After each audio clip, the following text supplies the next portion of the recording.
And in a special way, I also want to thank His Excellency the President, who managed to come and join us, managed to visit our family and have time with my dad, who was making 8 years old. It's a blessing for an old man to be visited by people like you, by the President, and yeah, the old men shared. Both of them are still very energetic. They were talking about how they are energetic and giving us tips, because some of us young people look more tired than them. So I hope we can learn one or two tips from them, and in especially also the Right Honorable Speaker, Honorable Ministers, and all of you, and our special guests who managed to make it. I really thank you wholeheartedly, and I will revenge. I will revenge when you have also such functions. Honorable colleagues, on 24th of July, we had a business committee meeting where we approved the parliamentary calendar for this session, and the Prime Minister, leader of government business in the House, presented the legislative agenda of government, and we were able to adopt it, and therefore we shall be following that legislative agenda to ensure that indeed we finish most of the business, and it's against that we are always assessed, because it's our work plan as a House. So when they are assessing our performance as a government, they look at how much we have been able to achieve in terms of the legislative agenda.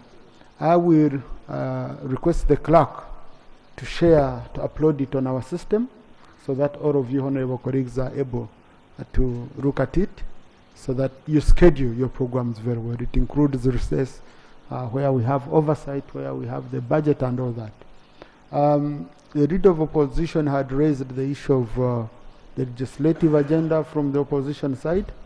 I told him to, well, in our rules of procedure, it's not directly provided for, but under Rule 53 of our rules of procedure, he has all the power and all the time to present such issues if he wants them to be presented on the floor. Honorable colleagues, I have received several complaints from medical intern students.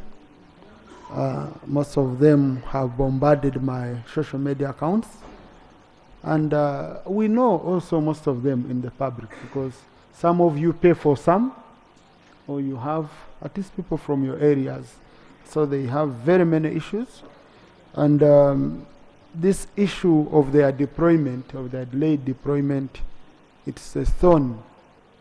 It's a thorn for us, and it's been happening year after year. And then we say, but we have very many professional bodies. How come it's only medical interns who are not, who usually have such issues? What is the problem? Is it the issue of funding? Is it the issue of facilities? Is it, it's an issue we need to tackle. We need to come up, and we work together as a government, and we ensure it is sorted. Because if you're telling these interns that you're giving them another year at home, without anything, I've done my part, I've finished the studying, but you are saying I cannot practice until I do internship. But then you're not taking me for internship. So what do I do? And most of them, you remember, they lost a lot of time during COVID. They've already lost a lot of time during COVID. So I know many colleagues had also raised this issue with me, and I think the right way should be that the Minister for Health on Tuesday brings a statement about this issue. I forwarded to her some of the issues which they raised in their petition, so that we come here, we give it enough time, and we ensure it is sorted for once and for all. Like all other professions, the doctors also need to move.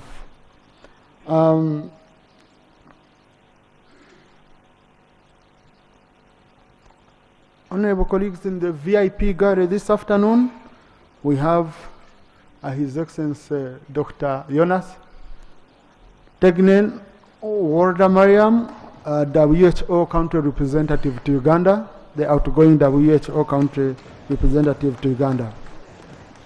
He's ending his tour of duty, he ended it yesterday, the tour of duty, but he has been in Uganda since 2018.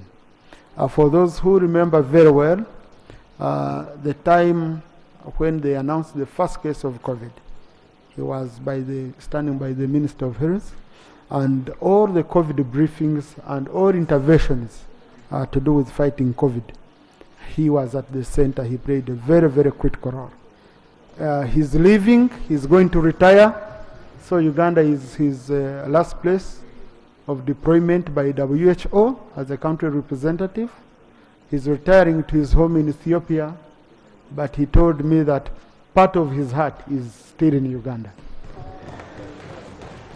He has played a very, very critical role in supporting our health infrastructure. I had a long talk with him. Some of the issues I will share with the Committee on Health on how best we can improve our health sector. And Your Excellency, we thank you so much for the good service you rendered to our people of Uganda and the continent at large. He fought COVID, he fought Ebola, he fought all these pandemics on top of malaria, HIV, and all other problems.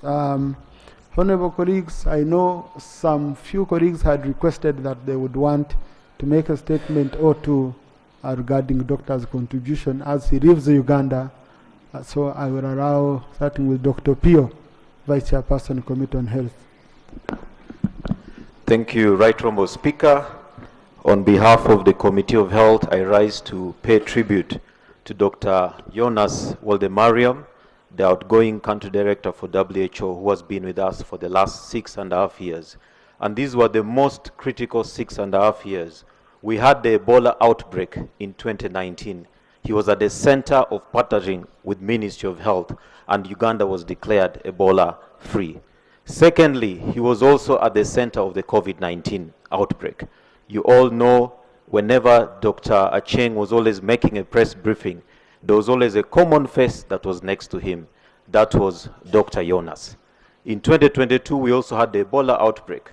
And I want to state that within 69 days, Uganda was able to contain the Ebola outbreak. And that was the first record set in the whole world in the containment of Ebola outbreak itself. Even in COVID-19, the Lancet declared Uganda as having the best emergency and pandemic response in containing the COVID-19 pandemic virus. So whereas we were on lockdown, he was able to lock down the virus. Right Honourable Speaker, I come from Lango, and when you read the history of the Lango people, they actually came from Ethiopia in Abyssinia. And in Lango, whenever a visitor comes and is going back, we don't just send them like that. We send them with a name. So allow me to call him Dr. Jonas Waldemariam Okello, because he brought great things to us in fighting the pandemic. Thank you. May the Lord bless you. Thank you. Honorable Saro Pendi. Thank you very much, Right Honourable Speaker. I too add my voice to yours to thank Dr. Jonas Waldemariam for the great work that he has done in this country. He came to the country in January 2018, and I was still then Minister of State in the health sector, and we worked closely together to ensure that we have in place a strong health system, but also ensuring that in looking at the health system, particularly the outbreaks, we strongly take the advice of WHO to improve on the laboratories. Right Honourable Speaker, you can sit. Waldemariam in Luo means, we can change it into Waldemariam. Waldemariam means the son of Mariam. So that is a Luo name. And I wanted to state that. But generally, Right Honourable Speaker, WHO is a key partner of the health sector in the country, and does support the health sector, particularly giving technical support. And Dr. Eunice, you have not just been a country representative, you have actually been giving the technical guidance to the Ministry of Health, and we want to thank you for working with them. Wherever we had issues in the health sector, he was always there by the side of the political leaders and also the technical leaders to give guidance, but also provide necessary support. I remember we were together in parts of Bundibujo, parts of Kasese, Fort Portal, at the time when we had the Ebola outbreak, together with the Center for Disease Control executive director who had visited from the United States, and he was present. So I want to pray that the Lord keeps you safe and wish you the best wherever you'll be. But please, Uganda remains your second home, and this I told you. You cannot be in Uganda and remain the same. And it's just a 2 hours flight away. There are regular flights from Addis to this place. So, Right Honorable Speaker, I pray that the next country director also works with the Ministry of Health. Some people are in the country, but only giving technical advice at a distance. But Dr. Yunus traversed this country, and I don't know whether there is any part of Uganda that he doesn't know. We want to thank you for that support, and I must say that the health sector achievements that have been attained from the time you were here were partially because of the support that you actually provided. Thank you very much, and may God bless you. Thank you, Honorable Yona. Our doctor is accompanied by Dr. Andrew Nwagaba, the country advisor for WHO Uganda. Thank you. Thank you, Speaker. I stand with the House to thank WHO for its presence in Uganda and through the personality of its country director, my namesake, Jonas.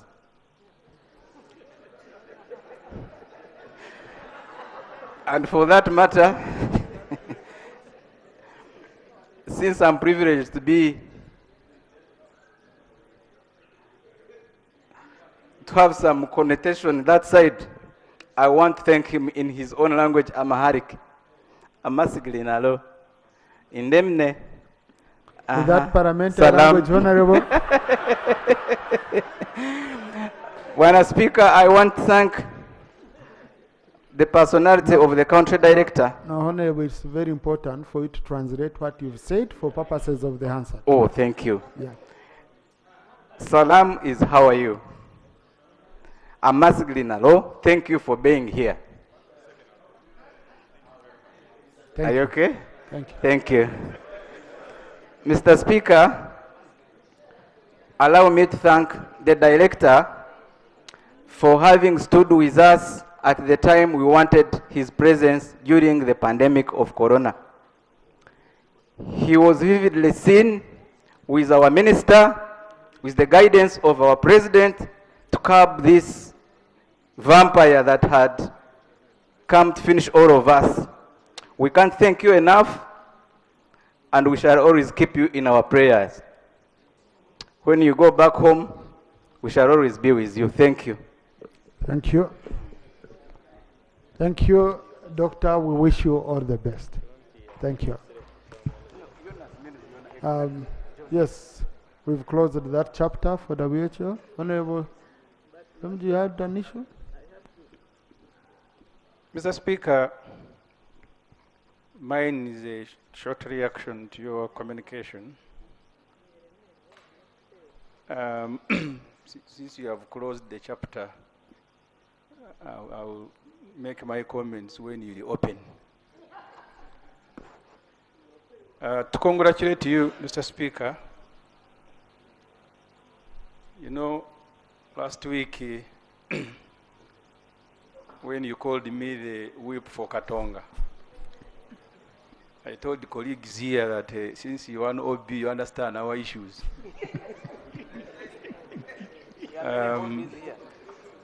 We are happy that you are a speaker, having gone through our training.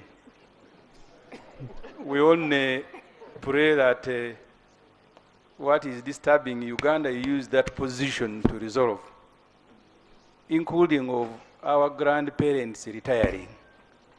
The issue of retiring, then they can compare notes, as you said, when they are there in retirement. The issue I wanted to bring to your attention, using that window of an OB, Mr. Speaker, we have 36 FDC leaders who were kidnapped from Kenya by ESO and Ugandan military. I don't know whether Uganda simply walks into another country. We had had problems here with Rwanda because Rwanda was accused of coming into Uganda and kidnapping refugees. One of the 36 is actually a registered refugee in Kenya. There was no extradition order. They had gone to attend leadership training. They were kidnapped and kicked. And their stories, government will need to listen to them. While they were jointly picked by the army here and Kenya, the Kenyans didn't beat them. They are only teasing them that for them they are chasing you, you go back to your 7. But the point is, some of them were seriously beaten. We want government, Mr. Speaker, to tell us, under which arrangement did they go to Kenya to kidnap FDC leaders who had gone for leadership training? Why did they beat them? And they should tell us why did they, among the 36, because one of the 36 is a refugee who left Uganda, registered with UNHCR as a refugee. So, Mr. Speaker, that is my prayer. I thought we should benefit from having an FDC in the chair to have this matter, raised. I thank you, Mr. Speaker. So, government side, why are you kidnapping my OBs? Attorney General, I think you can, from the words of Honorable Semuju. Thank you very much, Right Honorable Speaker. Honorable Member, I am not aware that any people were abducted. What I know is that 36 people whom you say are from FDC, I don't know, were charged in court for terrorism.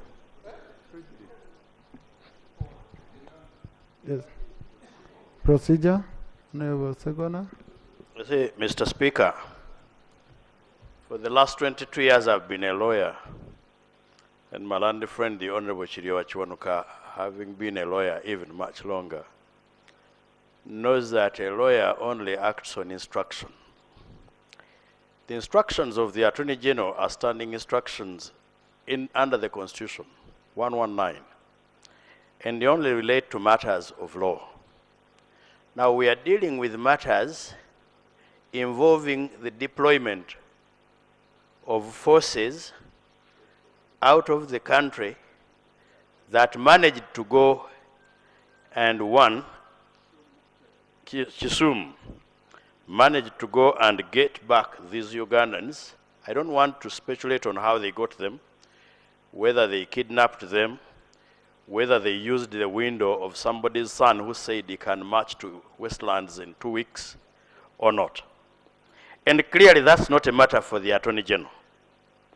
The Attorney General can advise us on matters before court where they were placed under his hands.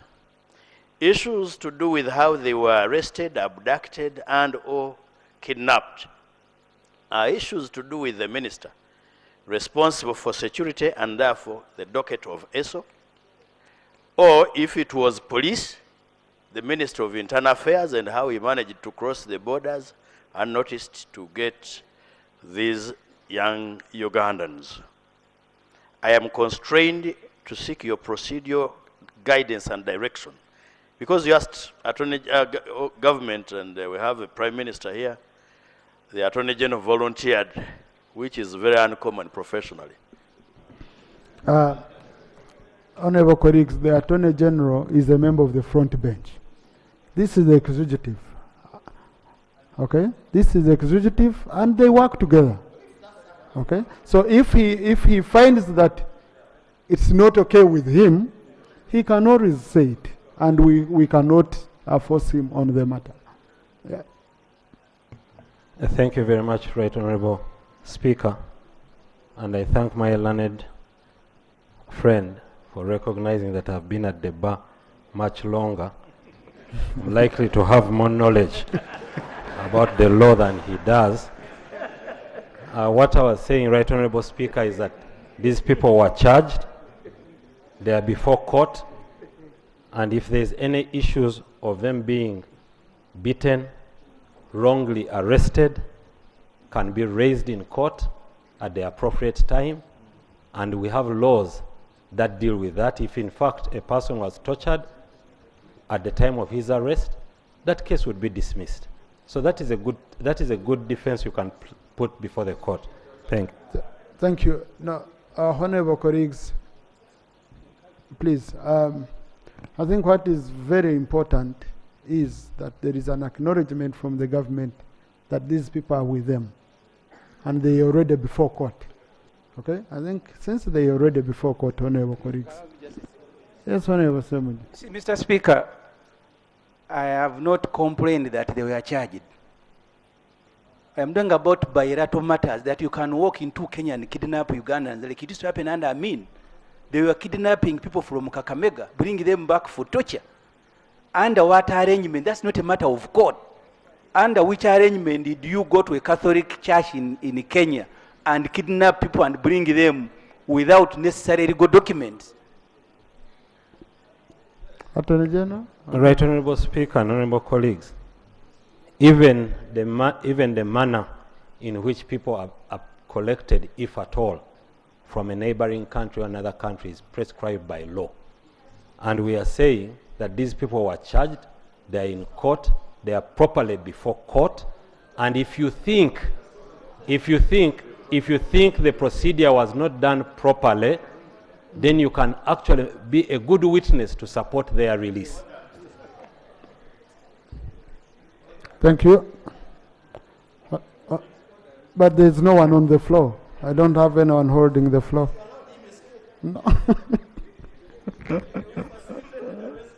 No. Honorable colleagues, all other matters to do with the national importance, emergency and all that, I'm doing under PM's time. Next item.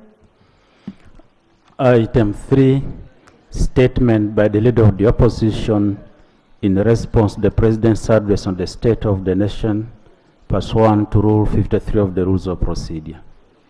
Honorable Leader of Opposition.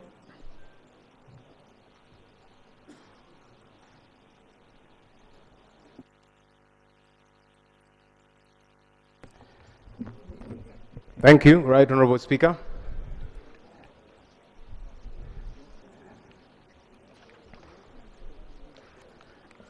Right Honorable Speaker and honorable colleagues,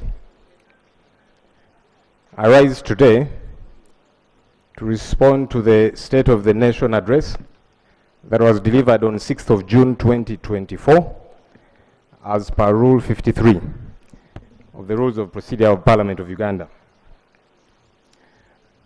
Right Honorable Speaker, the State of the Nation address is a constitutionally enshrined obligation and an annual tradition which is meant to provide a clear and comprehensive overview of our nation's progress while unveiling the government's agenda for the forthcoming year.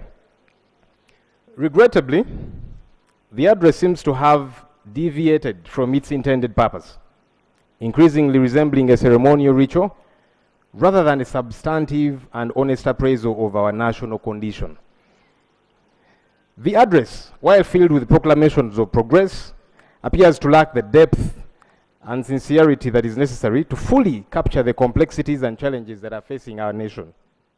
There is a growing dissonance between the rosy picture painted by the address, a copy of which I have, and the harsh realities experienced by many Ugandans daily. Economically... Sorry, Rob. Sorry. What's the procedure matter? Because the rope is making a statement that is provided for under the rules. Yeah. Honorable, what's the procedure matter? Mr. Speaker, sir. Honorable Macho, you're protected. Please, honorable colleagues, let's listen to honorable. Mr. Speaker, congratulations for the wonderful function that you hosted us. Mr. Speaker, I've rose on a procedural matter. I'm happy that the leader of opposition is giving a response to the State of the Nation address. And his introduction, Mr. Speaker, brings a lot of innuendo, being the person who advised opposition to boycott the attend. It really beats my understanding of whether he's going to give a response with a very positive attitude towards the presidential State of a National address. Thank you, Mr. Speaker. Thank you. Please.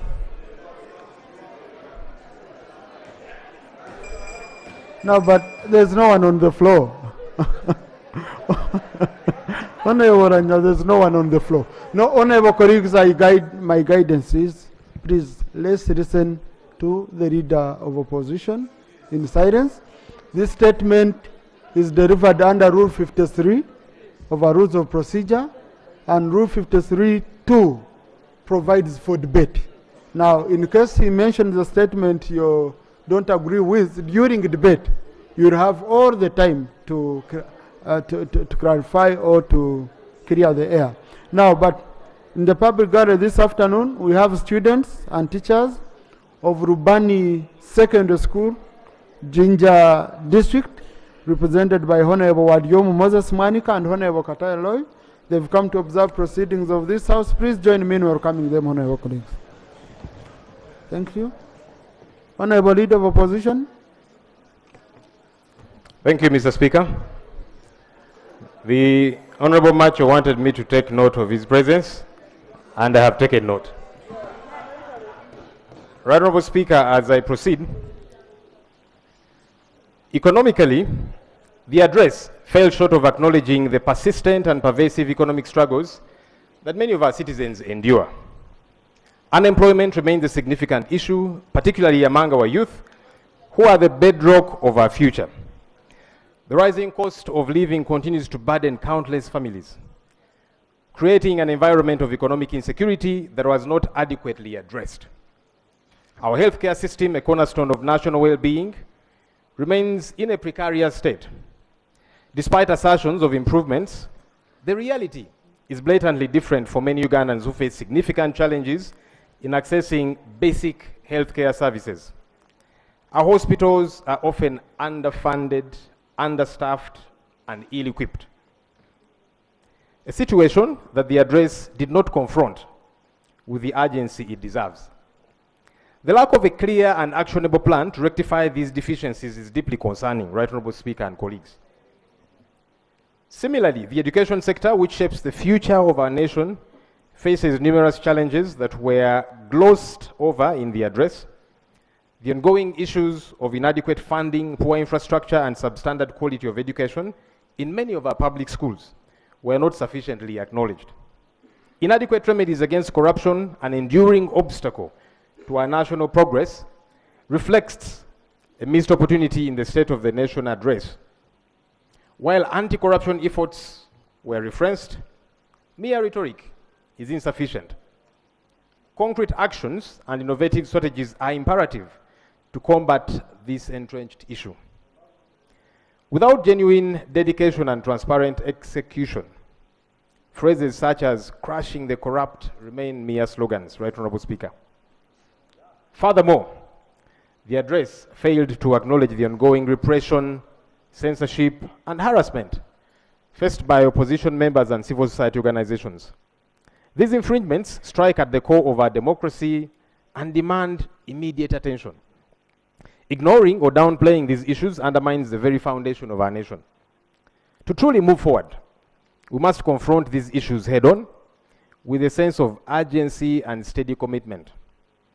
Our discourse must transcend rhetoric and translate into actionable plans, transparent execution, and accountable governance. It is our collective responsibility, Right Honorable Speaker, to ensure that the promises made during the State of the Nation address are not mere words, but catalysts for real and meaningful change. as representatives of the people, we are duty bound to hold the government accountable and ensure that its promises manifest into tangible improvements in the lives of all Ugandans. Owing to the foregoing, Right Honourable Speaker, this year's opposition response to the State of the Nation address has been anchored on 3 pillars, named service delivery, corruption, and human rights. And I'll quickly adumbrate these issues. 1, urgent economic concerns, a call for reform and accountability. Right Honourable Speaker, our nation stands at a critical juncture, facing profound economic crises that threaten the very fabric of our society and the future of our beloved Uganda. The economic status of Uganda is in a dire state, starkly contradicting the government's hollow claims of progress and stability. The harsh reality is undeniable, as every Ugandan feels the deep economic pinch in their pockets. Let me talk about some aspects. Overtaxation. The burden of overtaxation is a sad reality that cannot be overstated. Our tax system, designed to fund public services, has unfortunately become a tool that erodes the economic rights of our people. It has stifled the aspirations of small business owners and the working families across our land. Businesses close not just in numbers, but in droves. Each closure a testament to a policy that demands re-evaluation. This is not sustainable, Right Honourable Speaker, nor is it just. During the passing of the 2024-2025 tax bills, we reminded the government to develop a comprehensive taxation policy for the country, such that the imposition of any tax is informed by a well-structured tax framework that does not promote injustice. Right Honourable Speaker, the front bench promised us that that comprehensive taxation policy will come to this House before end of this year. I would like to remind them that they are left with about 4 months to deliver the comprehensive taxation policy that they promised to this House. Honourable Speaker, the domestic revenue mobilization strategy has utterly failed to achieve its core objective. The government is in desperate need of more funds for essential service delivery, so it continues to impose levies on a populace that is already suffering from severe economic hardships. This approach is unsustainable and it is unjust, placing an unbearable burden on citizens who are struggling to make ends meet.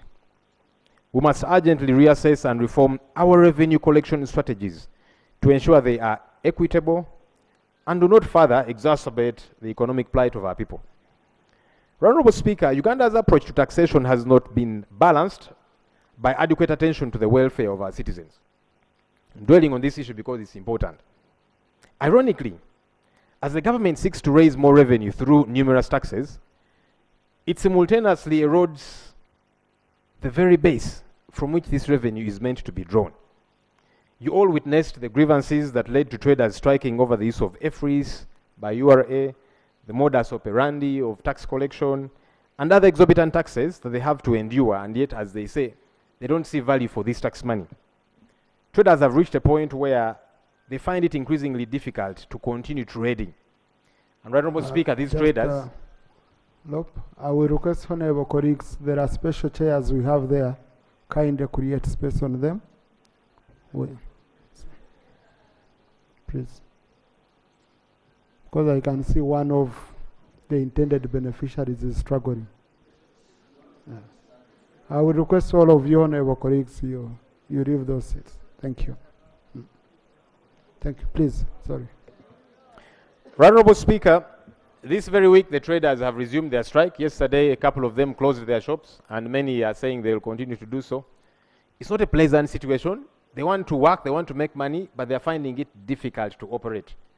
Government promised them meetings, but it's playing hide and seek. We need to listen to these people. We cannot just dismiss them, as I have seen some government officials dismissing them and saying, you close if you want, people will go and buy commodities from elsewhere. We cannot be that callous if we are a government that claims to care about the people. Honourable Speaker and members, the state of our nation demands urgent and decisive action. We cannot afford complacency when the stakes are so high. Let me talk a bit about the increasing poverty in our country. Poverty in Uganda is a critical and multifaceted issue that affects a significant portion of our population. According to the UNICEF Country Office Annual Report of 2023, more than 41.7% of the population of Uganda is living in poverty. Multidimensional child poverty is also high at 44%, while monetary child poverty remains at 23% as of the last year of 2023.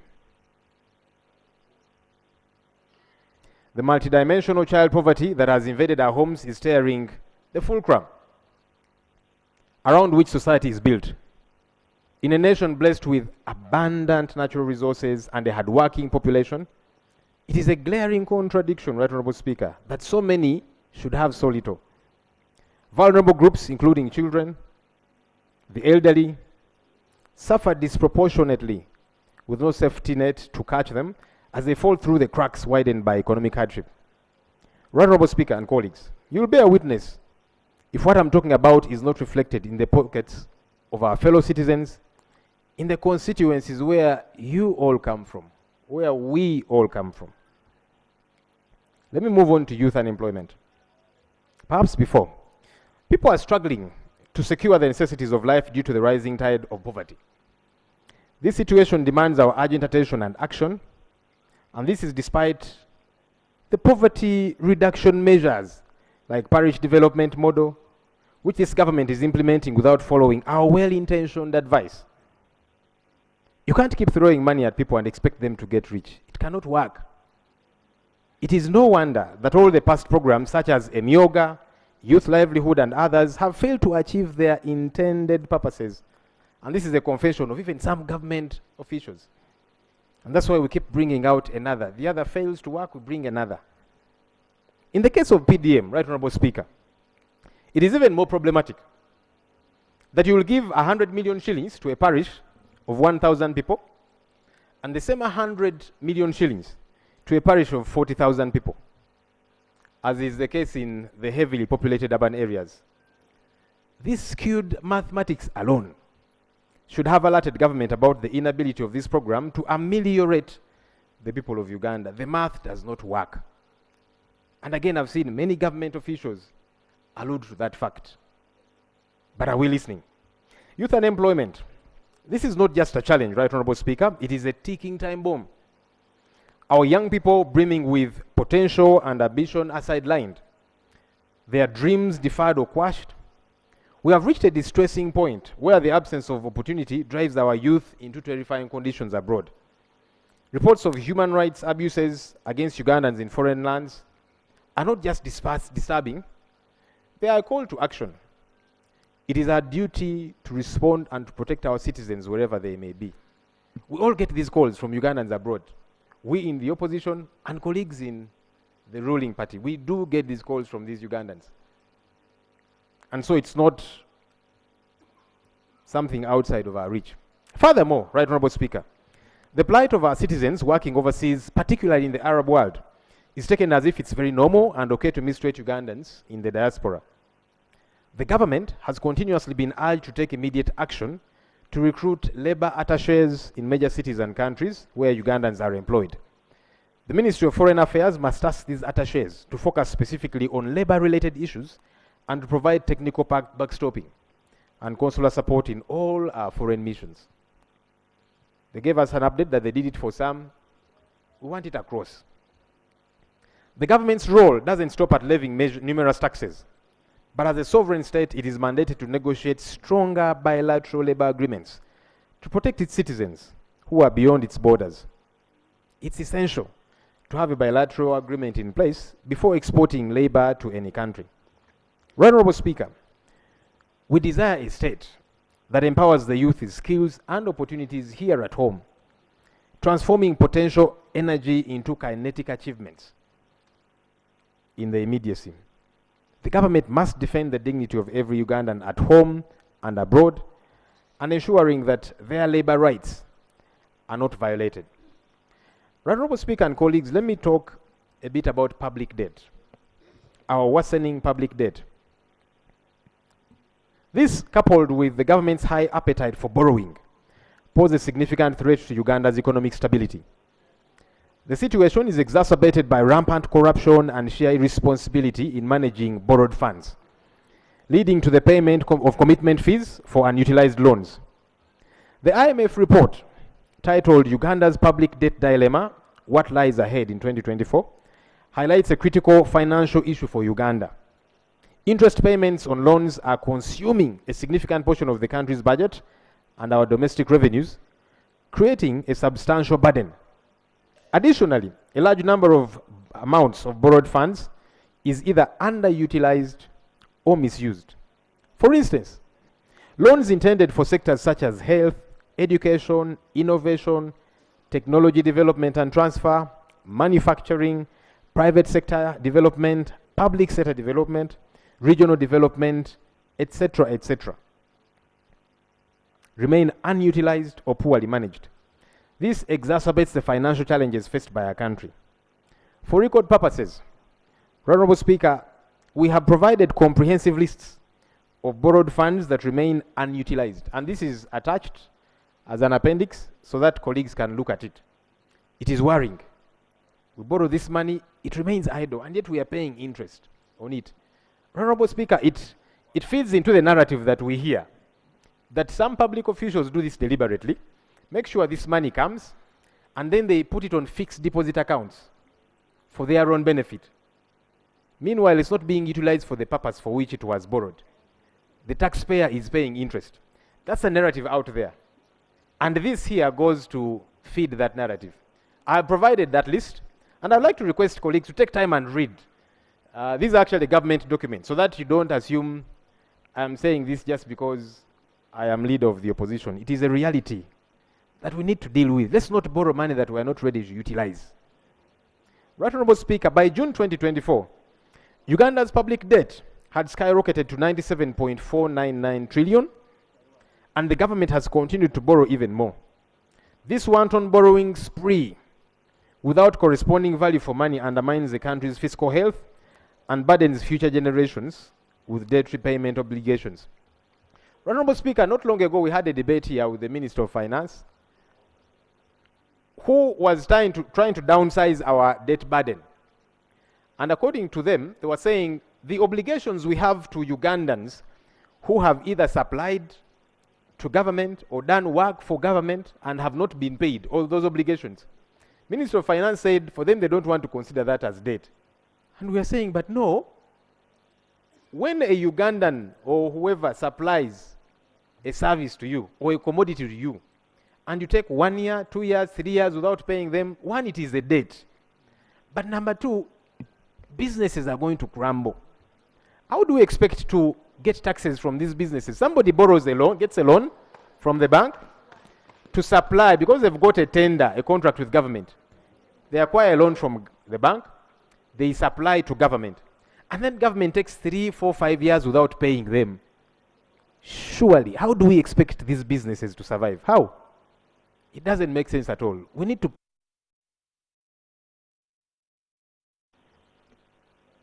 Right Honorable Speaker, in just 5 years, Uganda's public debt has more than doubled. In just 5 years. And that's highlighted in the Auditor General's report of 2024. The report indicates that the public debt surged from 46 trillion to 97 trillion in just 5 years. Disturbingly, Right Honorable Speaker, there is a lack of a direct correlation between the accumulated loans and tangible development. And this signals a severe lack of accountability for taxpayers' money. This particularly is unacceptable in the current context, where poverty levels are rising and economic hardships are intensifying.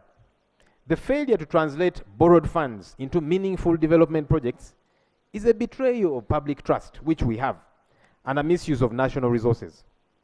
This government promised to build a specialized hospital at Lubowa.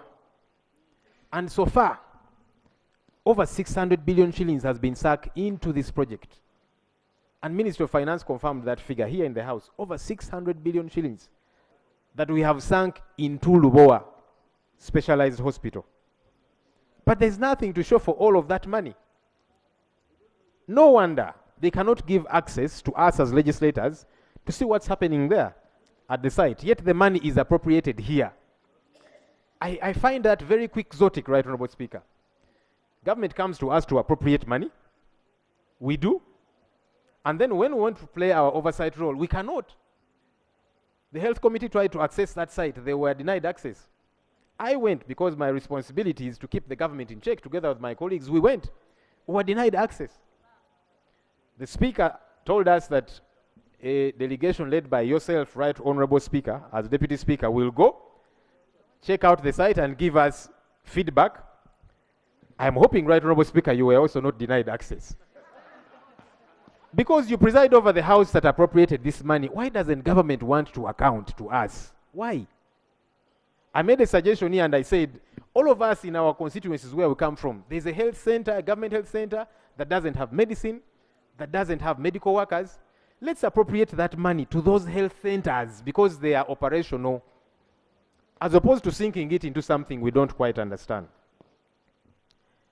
Right Honorable Speaker, this government has sunk lots of money into a Tiak sugar factory without much to show for it. The Parliamentary Budget Committee records reveal that so far, 553.71 billion has been injected in the Tiak sugar factory project, but not a single grain of sugar has been produced. Procedure, Speaker. Procedure, Speaker. Right Honorable Speaker. Procedure, Speaker. Procedure? Yes. But Mr. Honorable, it's yes. wrong to access a microphone before, you know. I apologize, Mr. Speaker.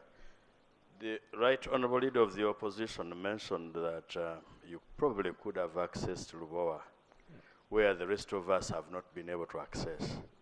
And we have always been anxious to know.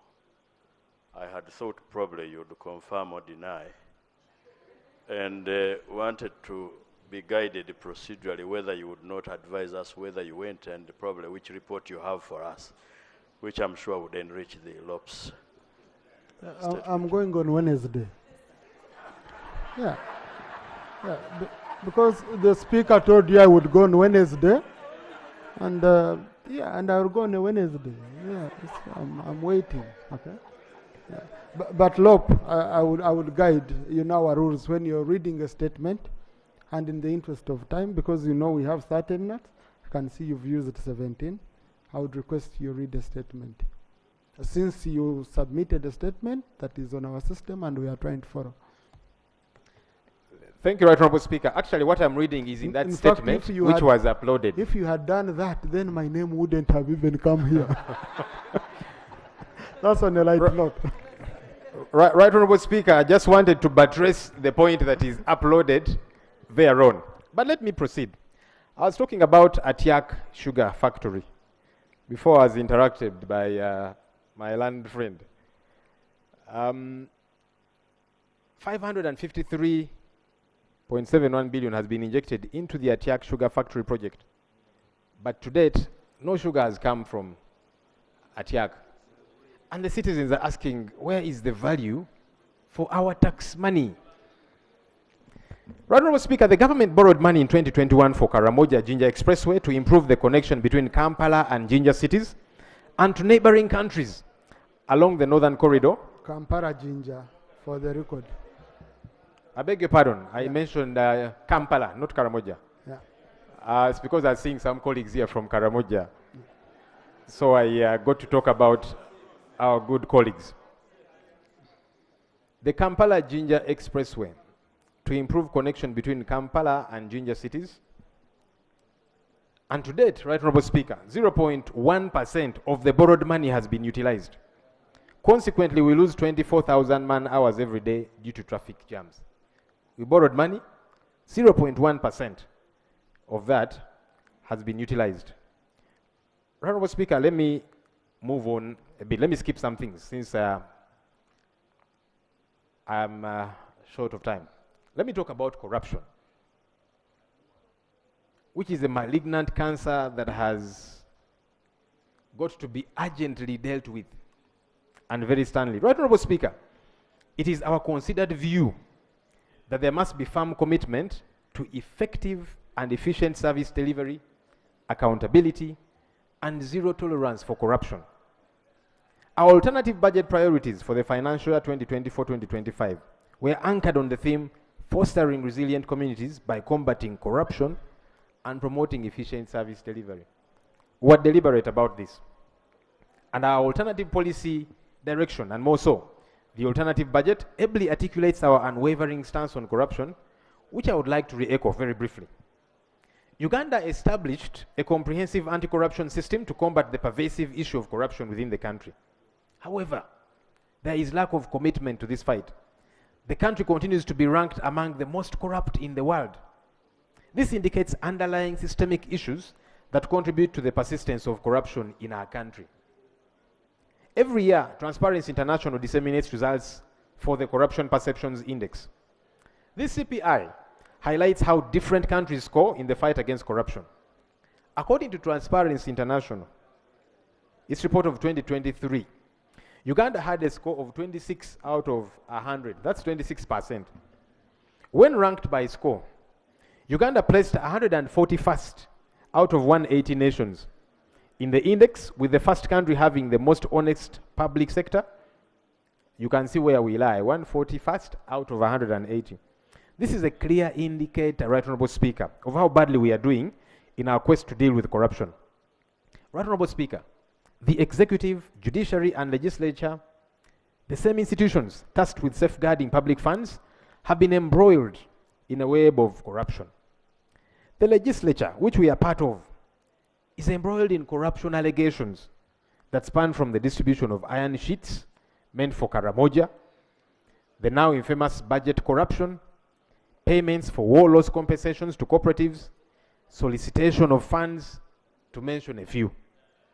According to a report by the Inspectorate of Government titled Cost of Corruption in Uganda, the estimated cost of corruption per year is between 9.1 trillion at the lower end, according to that report, and 20 trillion on the upper end per year. And this is a report of a government entity. This amount represents a significant portion of Uganda's total government revenue and could be saved if corruption were dealt with firmly. The head of state's call for a caution on lifestyle audits is a slap in the face of every Ugandan who is yearning for a brighter future. We hear slogans of crushing corruption, but they are not followed by serious action.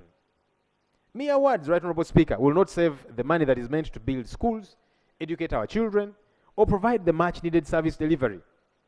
We need results, not rhetoric. Right Honourable Speaker, for want of time, I'll skip the matter regarding our land sector, the land of Ugandans being grabbed, and it is grabbed by the mighty and powerful, and our people continue to suffer with, for many of them, the only asset which they do have. We must deal with these issues. Let me move to transport sector. Honourable Speaker and honourable colleagues, our transport sector presents a bleak image characterized by a system that falls short of meeting the fundamental needs of our citizens. This stifles economic progress. Central to the challenges faced by this neglected sector is the lamentable state of infrastructure, particularly roads, which serve as a vital conduit for both urban and rural connectivity. Failure to maintain roads effectively has resulted in many becoming nearly inaccessible during the rainy season, impeding movement and economic activity. The dire condition of our road network has far-reaching implications for both urban and rural communities. About 29% of Kampala's road network is in relatively good condition based on the International Roughness Index, road unevenness, with 71% in fair to poor condition, 71%. And yet the bulk of our revenue is collected here in Kampala. The deteriorating roads in Kampala metropolitan area exacerbate traffic congestion, prolong commute times, and raise vehicle operating expenses. Generally, most of the roads in Kampala are in unmaintainable condition and require a complete overhaul. This not only consumes time and resources, but also has a negative impact on productivity. For example, in Kampala, traffic jam is a daily ordeal for commuters, resulting in loss of hours and decreased efficiency in business. But it's not just Kampala, Right Honourable Speaker and colleagues. In rural areas, the poor state of roads poses even greater challenges. Many rural communities rely on roads for access to essential services such as health, education, markets. However, during the rainy season, impassable roads cut off these communities from vital resources, exacerbating inaccessibility and hindering socioeconomic development. For example, farmers struggle to transport their produce to markets, leading to losses and reduced income. Similarly, access to healthcare facilities becomes limited, putting lives at risk, especially in emergencies. Addressing these challenges, Right Honourable Speaker, requires coordinated efforts to streamline fund allocation, enhance procurement processes, and improve infrastructure maintenance capacity at all levels of government. Honourable Speaker, let me briefly talk about the healthcare system, which is deplorable.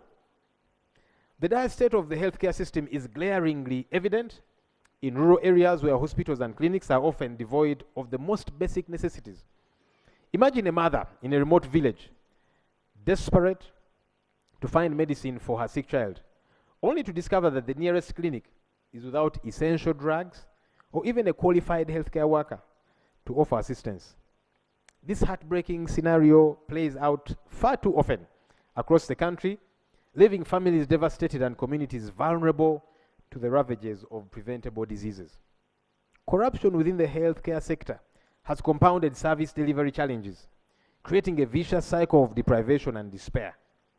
Consider the case of a hospital where funds meant to purchase vital medical supplies mysteriously disappear into the pockets of corrupt officials. As a result, patients are left to suffer needlessly, their lives hanging in a balance as they wait in vain for treatment that may never come.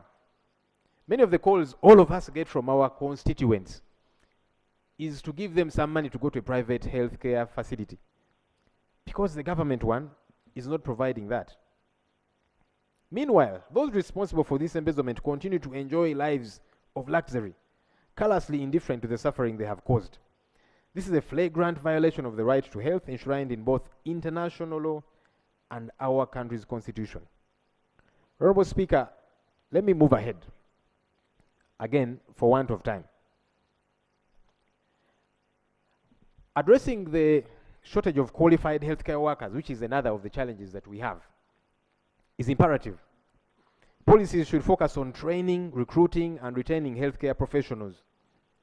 Accordingly, the government should increase funding for medical education, offering scholarships and incentives for students to study medicine and nursing, and providing competitive salaries and benefits to attract and retain skilled healthcare workers in rural areas and in our country, because many of them run away to other countries where they are paid better.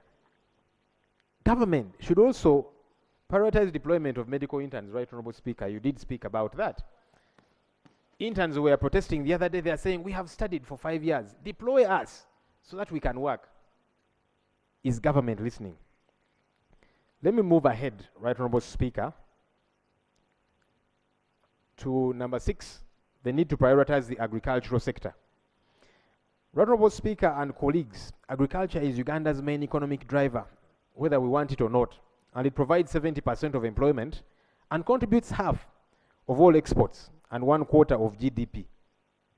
The agro-industrialization program received an allocation of 1.6 trillion shillings, representing 4.4% of the total national budget. This funding is insufficient, with over 54% of the sector's budget coming from external financing. There's an urgent need to increase the budget to at least 10%, in alignment with the 2013 Malabo Declaration on accelerated agricultural growth and transformation. In addition, Right Honourable Speaker and colleagues, we must prioritize agricultural mechanization. Many of our farmers lack access to appropriate technology at various stages of the agricultural value chain. The Ministry of Agriculture must develop and present a national mechanization strategy and equipment management and utilization policy to Parliament. This will help address the existing challenges and gaps in the mechanization strategy. Furthermore, there is need to allocate a budget for strengthening the public extension system and recruiting more extension workers in areas of high need, and we have many. By doing so, the government is tasked to facilitate a phased recruitment and deployment of additional extension workers. Fisheries subsector. Honourable Speaker and colleagues, this Parliament has received petitions numerously about the government's mismanagement of the fishery subsector. The Fish Moors and Traders Association of Uganda Limited is concerned about the excessive taxes, missing trade agreements, increasing brutality by security personnel, and human rights violations in the disguise of fighting illegal fishing. Even after this honorable house, this one, passed the Fisheries and Aquaculture Act of 2022 to manage the fisheries subsector in a country, human rights violations and torture are not accounted for in many of these operations on the lake by security agencies. Parliament has urged the Minister of Fisheries to introduce regulations for the Fisheries and Aquaculture Act of 2022 with no success. We also call for an investigation into atrocities committed by security personnel and for the perpetrators to be brought to justice and for the victims to be compensated. These are Ugandans trying to eke out a living. Honorable Speaker, we have challenges in our judicial system, in our justice system. It is plagued by chronic under-resourcing and inefficiency, leading to substantial delays in adjudicating cases. These delays have severely hindered the ability of the judiciary to provide timely and effective justice. For many Ugandans, the lack of affordable legal representation exacerbates the problem, resulting in stark disparities in access to justice. Those unable to afford lawyers often navigate the complex legal system without adequate support, which compromises their right to a fair trial. Judicial corruption is another significant issue undermining the justice system in Uganda, Right Honorable Speaker. Reports of judicial officers and court officials taking bribes to influence case outcomes are alarmingly uncommon. This corruption not only skews the administration of justice, but also erodes public confidence in the judiciary. For instance, individuals with financial means can often secure favorable verdicts through bribery. Even government officials have talked about this matter that I'm addressing, while those without such resources are left at a disadvantage. This pervasive corruption undermines the rule of law and perpetuates a sense of injustice among the populace. Honorable Speaker, resource constraints, slow case processing, and corruption prolong suspect pre-trial detention. This is why many accused persons unlawfully spend months or years in detention before trial. This violates due process and fair trial, since it impacts people, families, and communities. Honorable Speaker, our colleagues who just returned from jail, who were brutally arrested as they were going for a press conference, the Honorable Francis Zake, Honorable Tevandeke Charles, and Honorable Hassan Chirumira, told us of many inmates they found in police detention facilities here at CPS. People have been there for weeks. It is wrong. And we must be able to address these issues. The other example, we have so many National Unity Platform and other opposition supporters languishing in various detention centers on trumped-up charges. Secondly, including NRM. Secondly, there have been cases where suspects of minor offenses have been jailed for longer than the maximum sentence they would have received if convicted. This is indicative of a justice system that is not only slow, but also indifferent to the plight of the less privileged. Honorable Speaker and colleagues, the lack of timely and fair adjudication has fostered a culture of impunity in our country, where those with power and resources exploit the system to their advantage. Furthermore, the judiciary struggles with severe resource constraints, and these have manifested in various forms, such as inadequate court facilities, insufficient staff, limited access to legal databases, and other necessary tools to do their work. These shortcomings have occasioned the challenge of case backlog and overburdened judicial officers who are unable to keep pace with the volume of cases that require adjudication. According to the Justice, Law and Order Sector report, courts closed, and colleagues listen to this, courts closed with a pending caseload of 156,349 cases in 2021-2022, of which 42,960 were backlogged. This accounted for 27.48% of case backlog. It is problematic. These issues have been made worse by the absence of a strong legal aid system, which leaves the most vulnerable segments of society without access to legal assistance. The government should extend access to legal aid, enhance transparency and accountability, and increase financing of the judiciary. The justice system can only regain public confidence and maintain the rule of law by implementing such measures. Tourism, wildlife and antiquities. Right Honorable Speaker, this sector is a significant source of foreign exchange for our country, and it boasts of high returns on investment.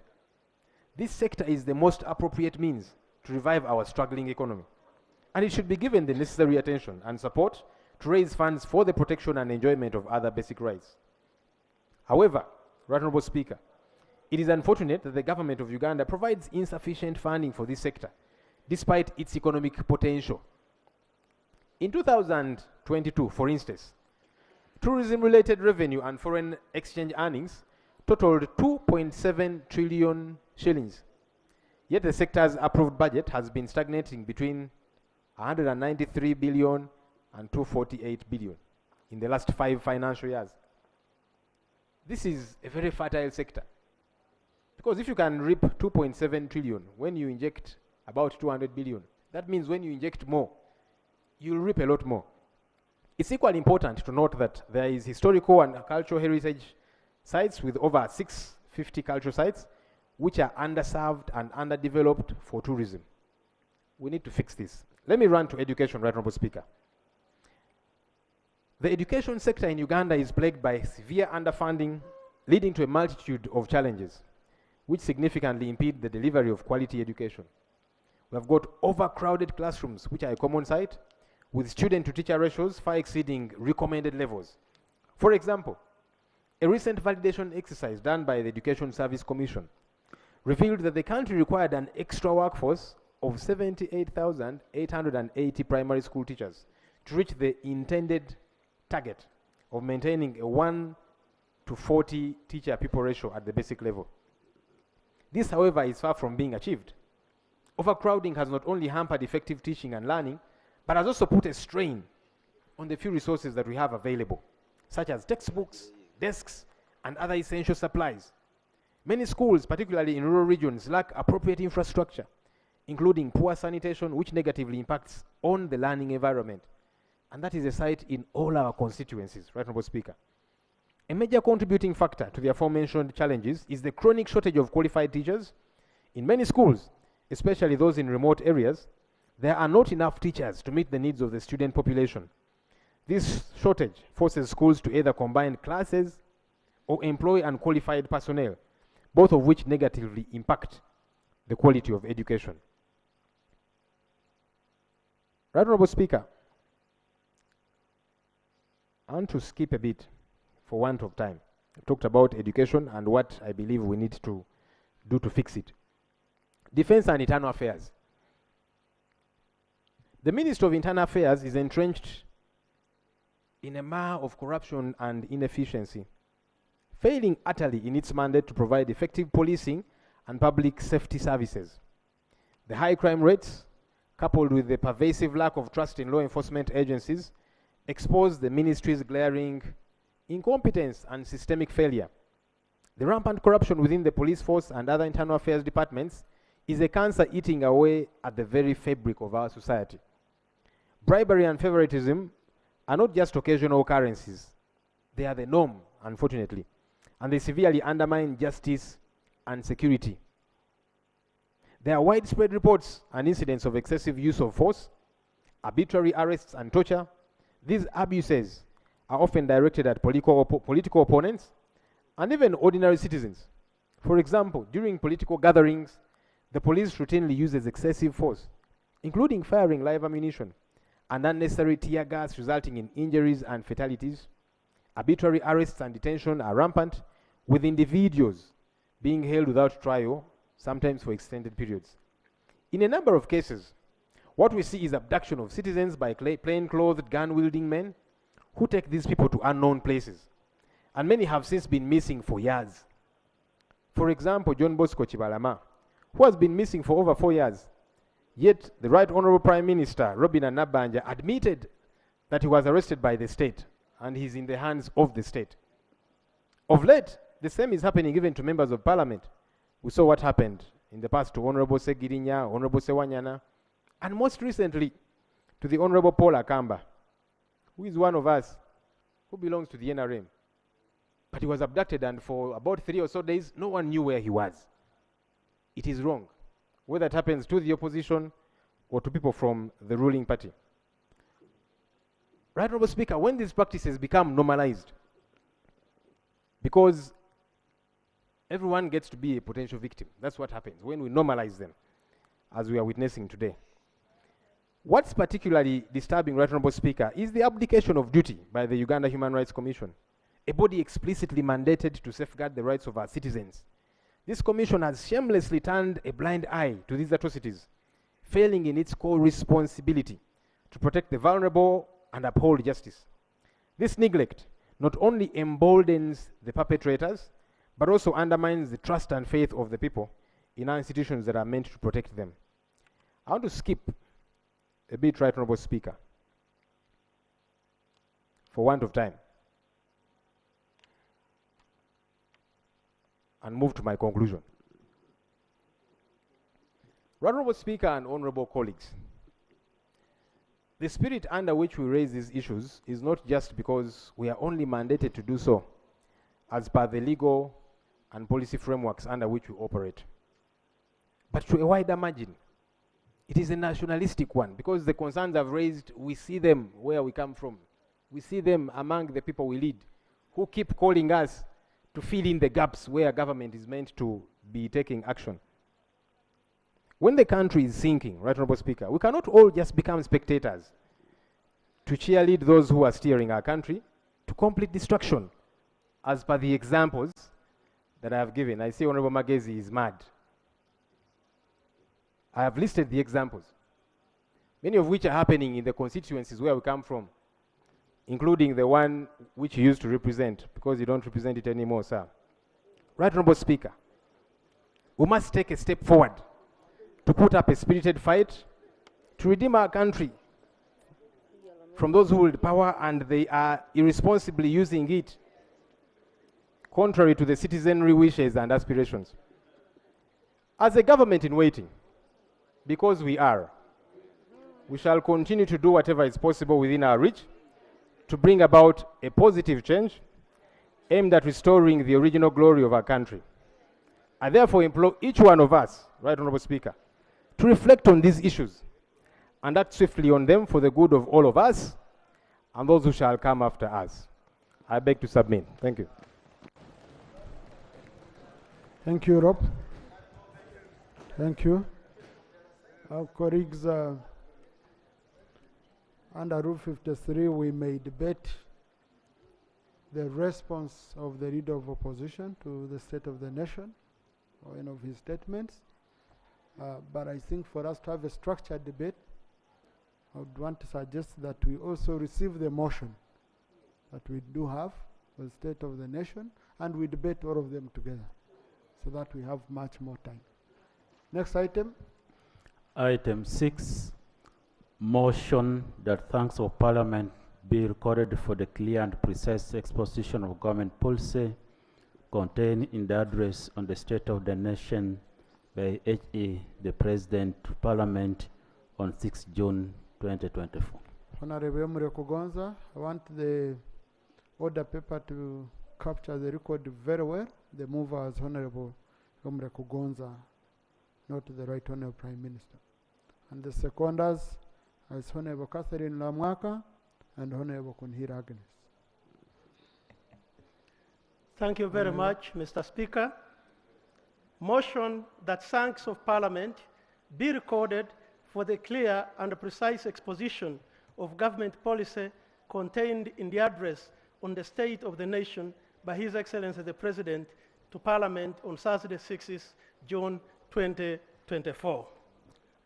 Whereas Article 101, Clause 1 of the Constitution of the Republic of Uganda requires the President to deliver to Parliament an address on the state of the nation at the beginning of each session, and whereas His Excellency the President, in compliance with Article 101, Clause 1 of the Constitution of the Republic of Uganda, delivered the State of the Nation address on to the 11th Parliament at Kololo, ceremonial grounds, on Thursday, 6 June 2024, aware that in the address to the nation, the President highlighted the transformation road of Uganda, emphasizing the 3 historic missions of prosperity, security, and taking advantage of the brotherhood of the African people, as well as the 4 principles of the national resistance movement of patriotism, Pan-Africanism, socio-economic transformation, and democracy. Recognizing that His Excellency the President informed the nation that the country has entered the lower middle income status and is realizing socio-economic transformation and democracy as a result of the correct policy, philosophy, ideology, strategy, and the national resistance movement, and assertion of patriotism and Pan-Africanism. Further recognizing that His Excellency the President informed the nation that the socio-economic transformation could be attained through education for all and prosperity for all in the 4 money-making sectors of commercial agriculture, manufacturing, services, and ICT, and these are being funded through Parish Development Model, EMIOGA, the GROW project, and UDB loans. Cognizant that His Excellency the President called upon Ugandans to desist from corruption, since it is a danger to Uganda's rapid socio-economic transformation. Now, therefore, be it resolved that Parliament expresses gratitude to His Excellency the President of the Republic of Uganda for his clear and concise exposition of the state of the nation in the State of the Nation address. I beg to move. Is the motion seconded? Right Honorable Nakadama, Honorable Magezi, Honorable Florence Akiki, Honorable Jenna Cheng, Attorney General, Honorable Huda Ruru, Honorable Mateke, Honorable Minister for Water, Honorable Minister for Ethics, Honorable Ramaka, Honorable Nandutu, Honorable Manjeri, Honorable Didi, Honorable most members here. Thank you. Honorable Kefa. Yes. Honorable, would you love to speak? Oh, Honorable Kunihira, because it's an official seconder. Honorable, would you love to speak to your motion? Thank you very much, Mr. Speaker.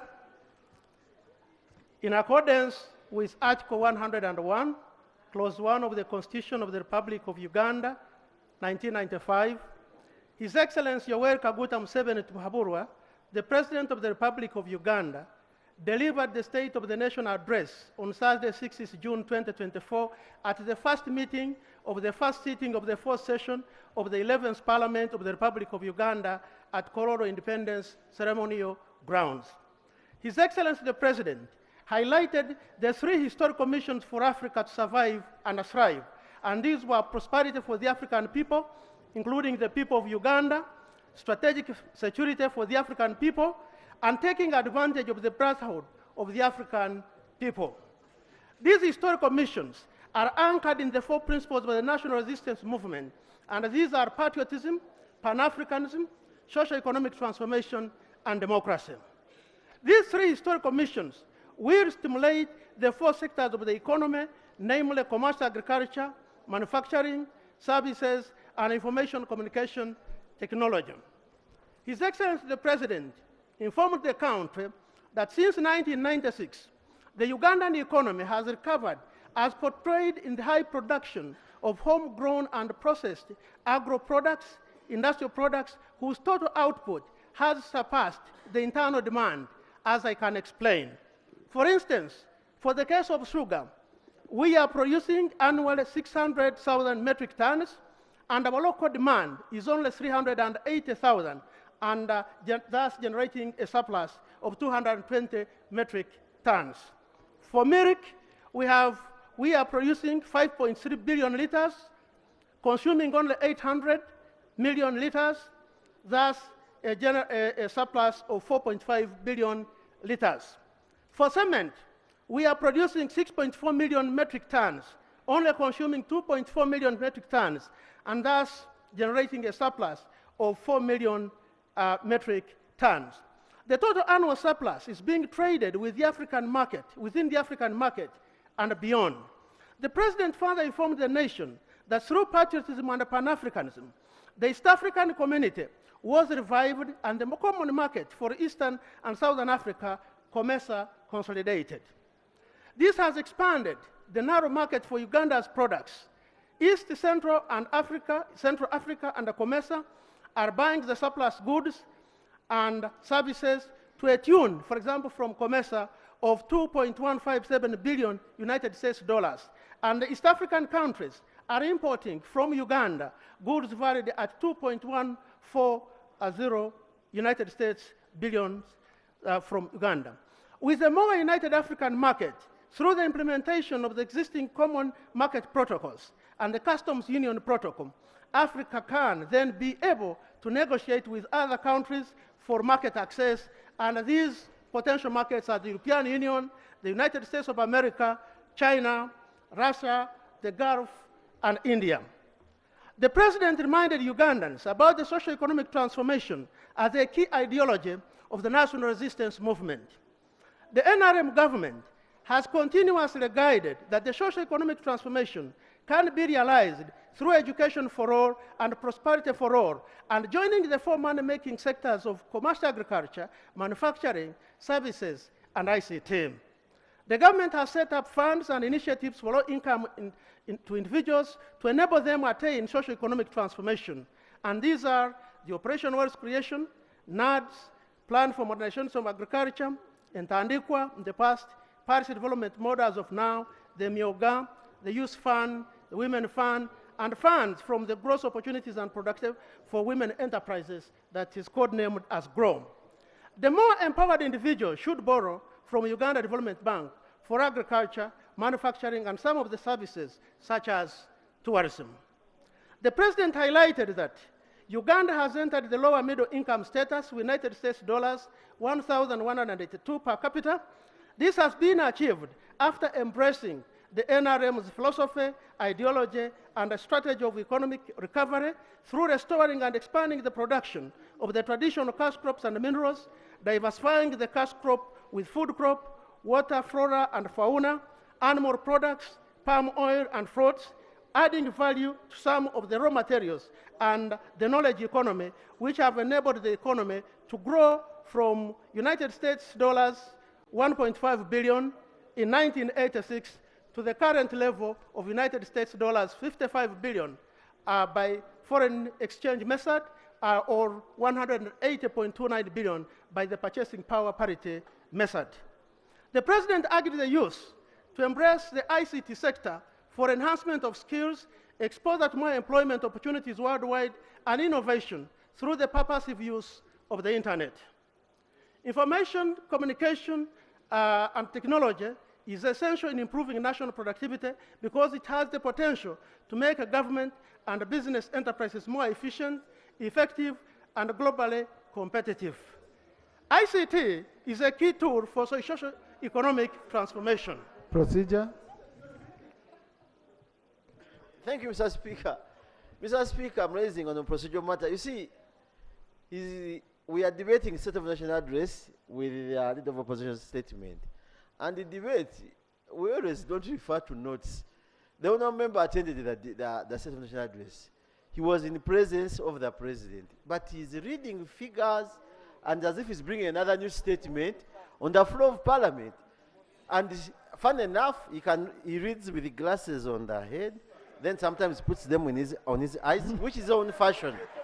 But Mr. Speaker, are we proceeding well with the honourable mover of the motion, debating, but referring to notes, almost going back to that same? It's also as if he's giving another statement within a statement of the President he's supporting. Mr. Speaker, sir. To begin with, the member is justifying his motion. Okay, and then after we shall debate. And I think he's giving a true record, because Honorable Sewungu didn't attend the State of the Nation address. So for the benefit of people like Honorable Sewungu who never attended, he needed to recap, and then they debate from an informed point of view. Resume. But maybe you can change on how you use your glasses. Thank you very much, Mr. Speaker. I know my friend always wants to engage me, but we can do this outside this August House. But Mr. Speaker, thank you very much for the protection. But I was doing this well knowing that we had a team that was not part of us in Kororo, and I need to capture what the President stated accurately.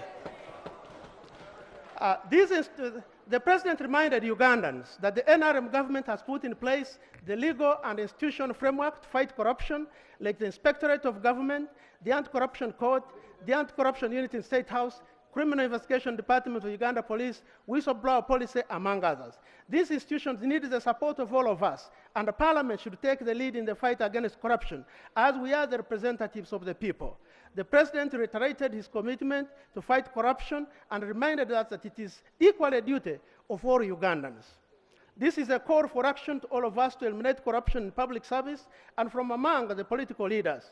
The President further identified another actor in the corruption who gets bribes from foreigners to promote foreign interests and referred to them as both corrupt and traitors, whom he termed as being more dangerous.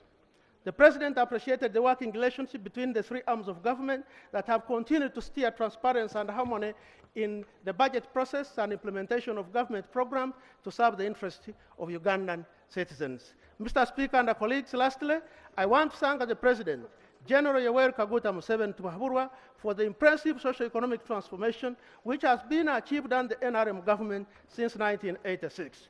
The wages and job creation initiatives have enabled low-income earning Ugandans to be part of the money economy, which has enabled Uganda to attain the lower middle income status. I beg to move. Thank you. Honorable Amaka.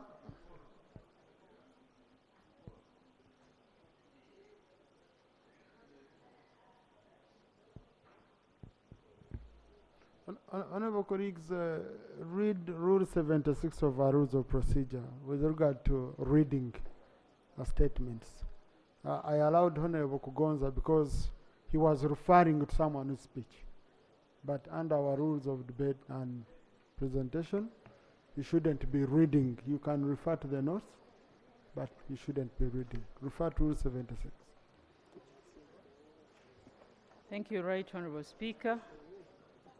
I rise to second a motion for a resolution of Parliament to appreciate the President of the Republic of Uganda, His Excellency Yoweri Kaguta Museveni, for the clear and precise exposition of government policy contained in the State of the Nation address to Parliament on Thursday, 6 June 2024. Right Honorable Speaker and colleagues, the President delivered the State of the Nation address accordance with Article 101, Clause 1 of the Constitution of the Republic of Uganda, which the mover of the motion clearly explained that. The President's speech, Mr. Speaker, sir, was very captivating, thorough, and spot on in respect to government policy, plans, and programs, Mr. Speaker and honorable colleagues. The President's address was not only articulate and firm about the development trajectory of our country, but was also elaborate on the accomplishments so far recorded in the historic mission of transforming Uganda, Mr. Speaker, sir. Mr. Speaker, the President in his address to Parliament and to the nation started by highlighting three Africa's historic missions. And these missions were, if I could recall, one was on prosperity for the people of Africa, including Uganda. The second one was on strategic security for the African people. And the third one, Mr. Speaker, sir, and the August House, was about taking advantage of the brotherhood of African people. Right Honorable Speaker and colleagues, as I'm here to second the motion that was moved in appreciation of the President's address, the President gave a detailed account on how the three critical missions are being tackled and the roles of citizens. Mr. Speaker, sir, the President emphasized the need for each adult person to engage in the production of a good or service, sustainably and selling it, guided by the principle of profit maximization. And I think this is very critical for us as legislators and the people of Uganda, Mr. Speaker, sir. He further guided that the goods must be produced in sufficient quantities, aware of the fact that we have adequate market, the EAC market and COMESA.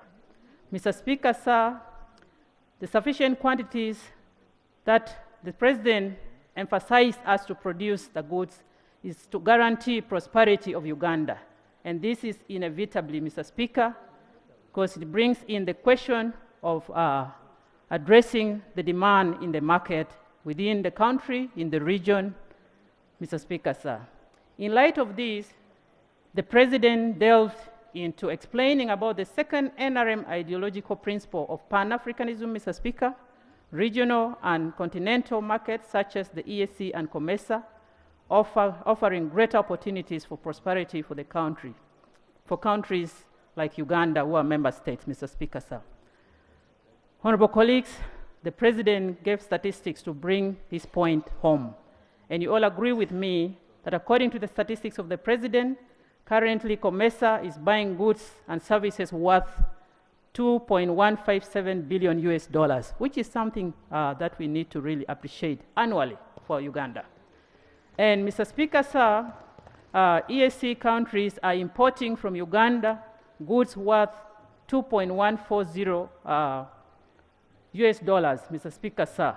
And according to the President, these are statistics that we really have to take keen note of, Mr. Speaker, and the August House. Today, Uganda has annual surplus production in sugar of 220,000 metric tons, Mr. Speaker, and the August House. Milk, 4.5 billion liters. In the absence of the regional and other markets, this would either be wasted or would distort local prices, thus undermining the prosperity of Ugandans, Mr. Speaker, sir. Right Honourable Speaker and colleagues, in his address, the President covered all the four ideological principles of NRM, namely patriotism, Pan-Africanism, socio-economic transformation, and democracy. And the President informed the nation that the correct philosophy, ideology, and strategy of the NRM party and government have enabled the economy grow at a good rate, honorable colleagues. The measure adopted in 1986 have enabled the size of the economy grow from US dollars 1.5 billion to US dollars 55 billion by the foreign exchange method, as the move of the motion highlighted in his motion, and the same US dollars 1080.29 billion by the purchasing power parity, as the move of the motion highlighted, Mr. Speaker, sir. Right Honourable Speaker, this is impressive and commendable growth that we must appreciate as the August House, and something good for Uganda as a country.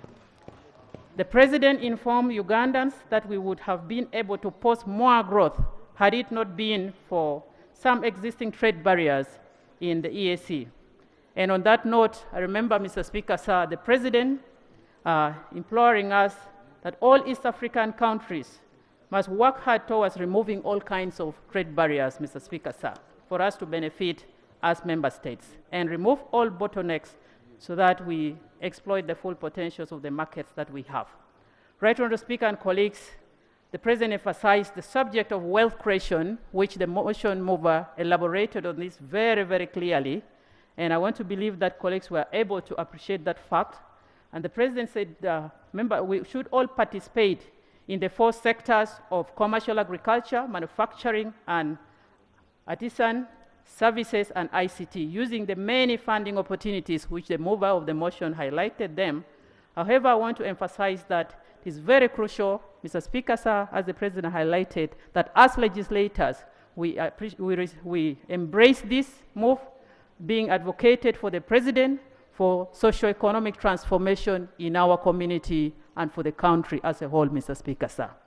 Right Honourable Speaker and colleagues, the President highlighted a number of tasks ahead for his government that he will undertake. The President assured Ugandans that after full recovery from the adverse effects of corona, the government will ensure that it provides completely free education for the Ugandan children in government, primary, and secondary.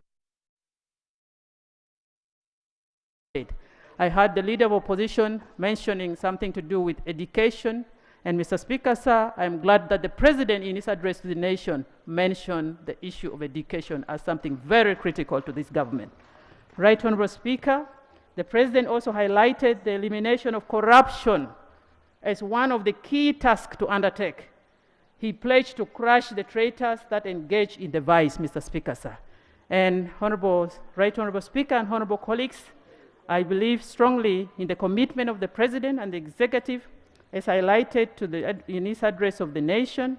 And Mr. Speaker, sir, I want to really call upon the House to embrace and accept and receive the address of the President in good faith for the good of all Ugandans and to make us move forward. Right Honorable Speaker and colleagues, allow me to once again thank His Excellency President Yoweri Museveni Kaguta, the President of the Republic of Uganda, for fulfilling his constitutional mandate of delivering the State of the Nation Address of 2024. There is no doubt that the President's address and his commitment in his address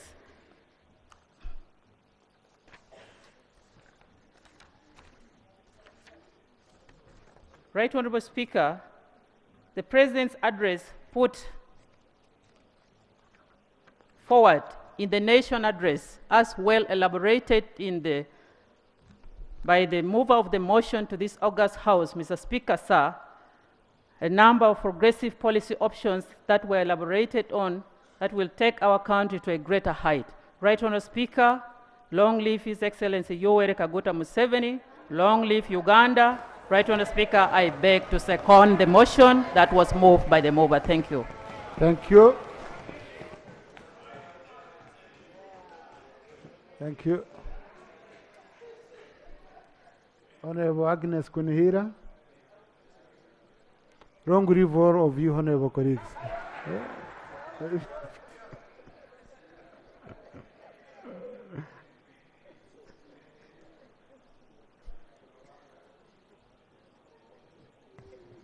Thank you, Right Honorable Speaker. I stand to support the motion appreciating His Excellency the President Yoweri Kaguta Museveni for a clear and concise State of Nation address. Right Honorable Speaker, the President placed emphasis on a better collaboration of the East African countries in the spirit of East African community to allow fair trade that promotes production. We thank him as he gives us more hope for prosperity for all. The sectors like commercial agriculture will grow and feed into the industrialization. Right Honorable Speaker, His Excellency, the President, emphasized the government's commitment to the promotion of agro-industrialization, which aims at enhancing production through value addition. This will improve competitiveness of agricultural products in the sub-region and Africa as a whole. He mentioned areas where we are producing more and exporting. For example, dairy products, sugar. All this has contributed towards growth of agriculture sector to 5.1 from the previous year of 4.5, creating more jobs, export expansion, in addition to the traditional cash crops. Right Honorable Speaker, the President implored all Ugandans to engage in wealth creation.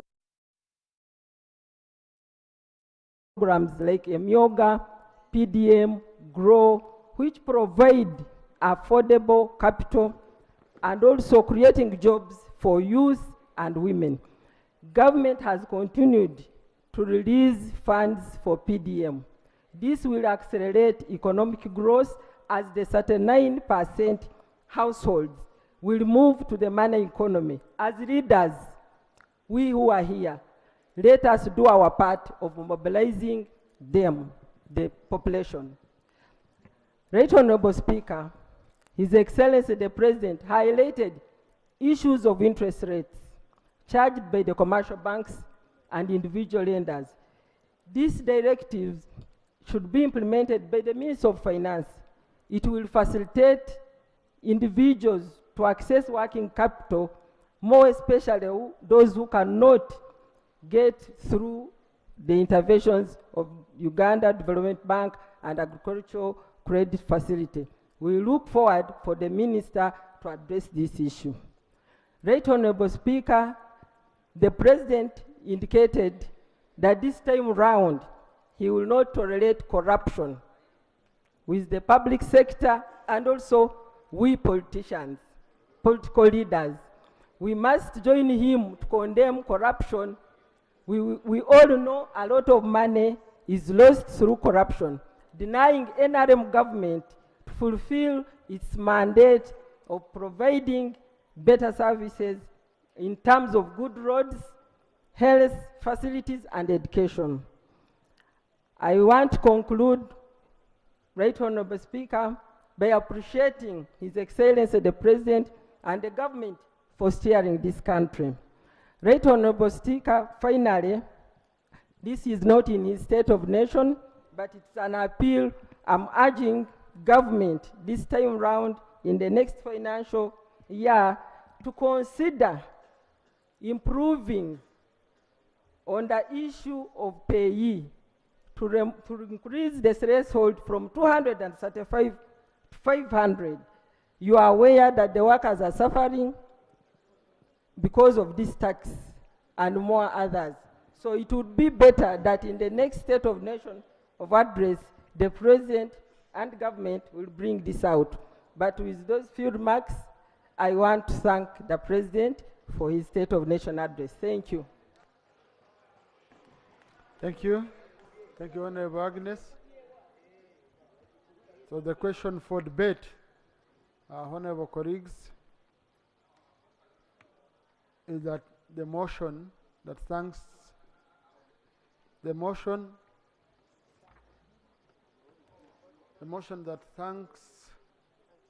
of Parliament be recorded for the clear and precise exposition of government policy contained in the address on the State of the Nation by His Excellency the President to Parliament on 6 June 2024 be adopted. That's a question for debate.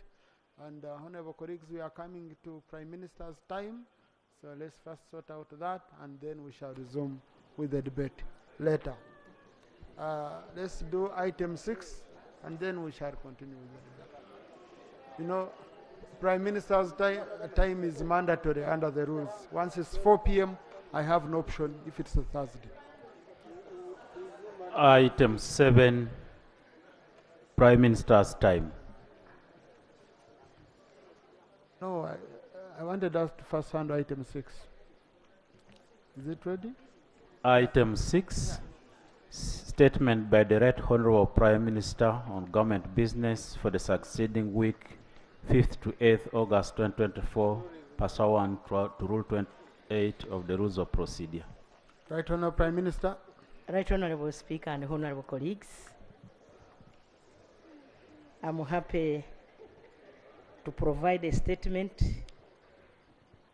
of business for the succeeding week under our rules of procedure, Rule 28, as lead of government business. Right Honorable Speaker and colleagues, I therefore submit the following government business for the succeeding week, that is from 6th to 8th August 2024.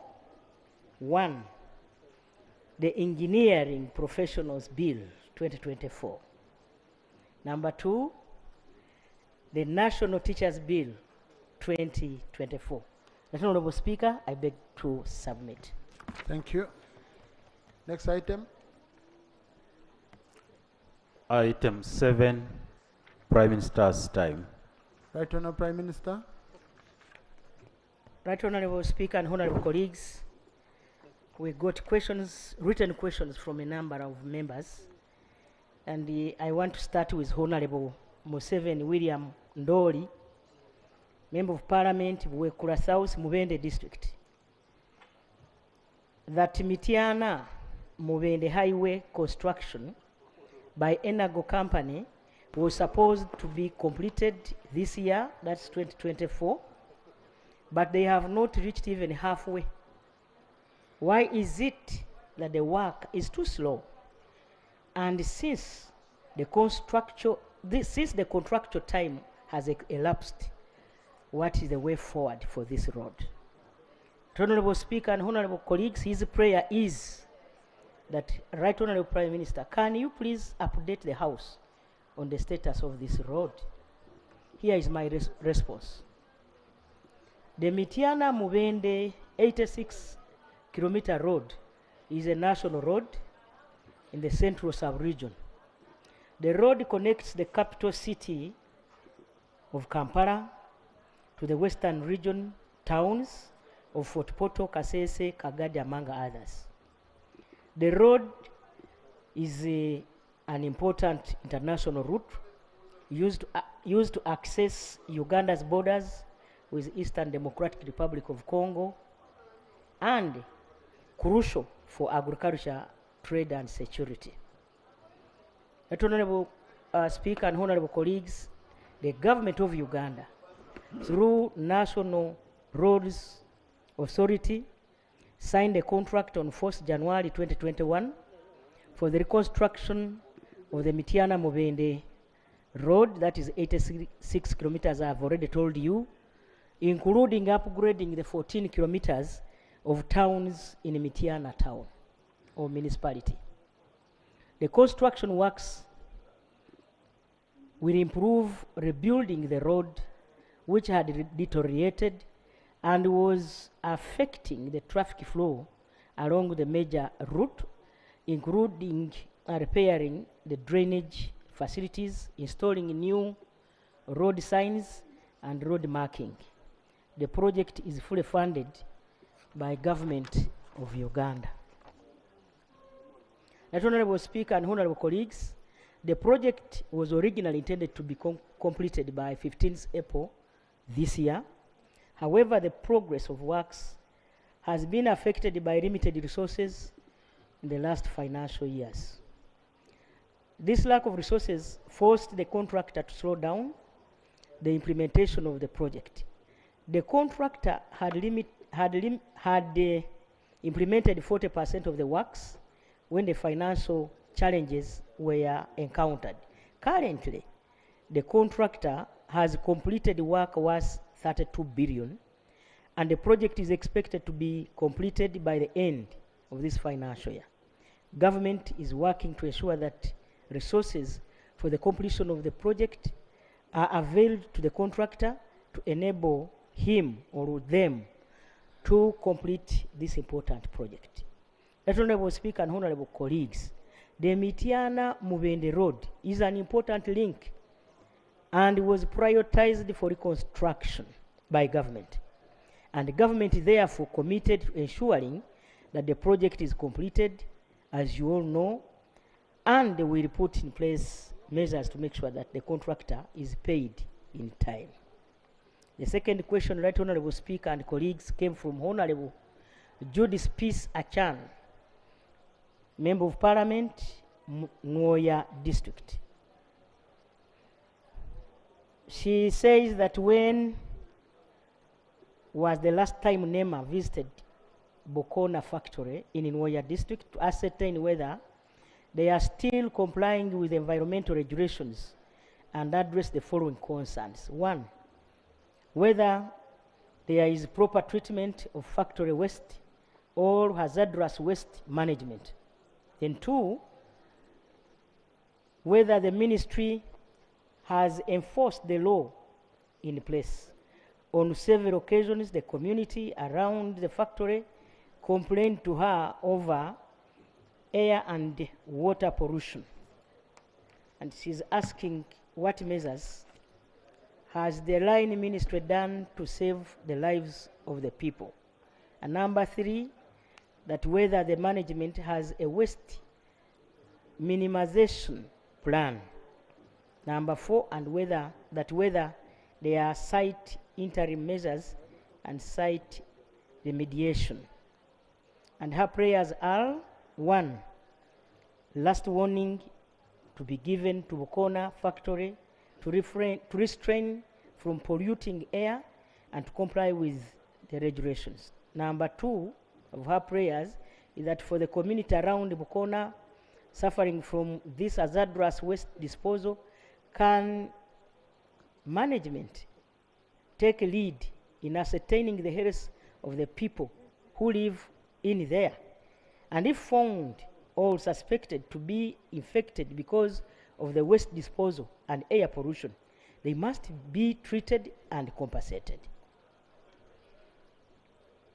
Number 3, compensate those who suffered injuries from the accident that occurred at the site as a result of pipe bursting.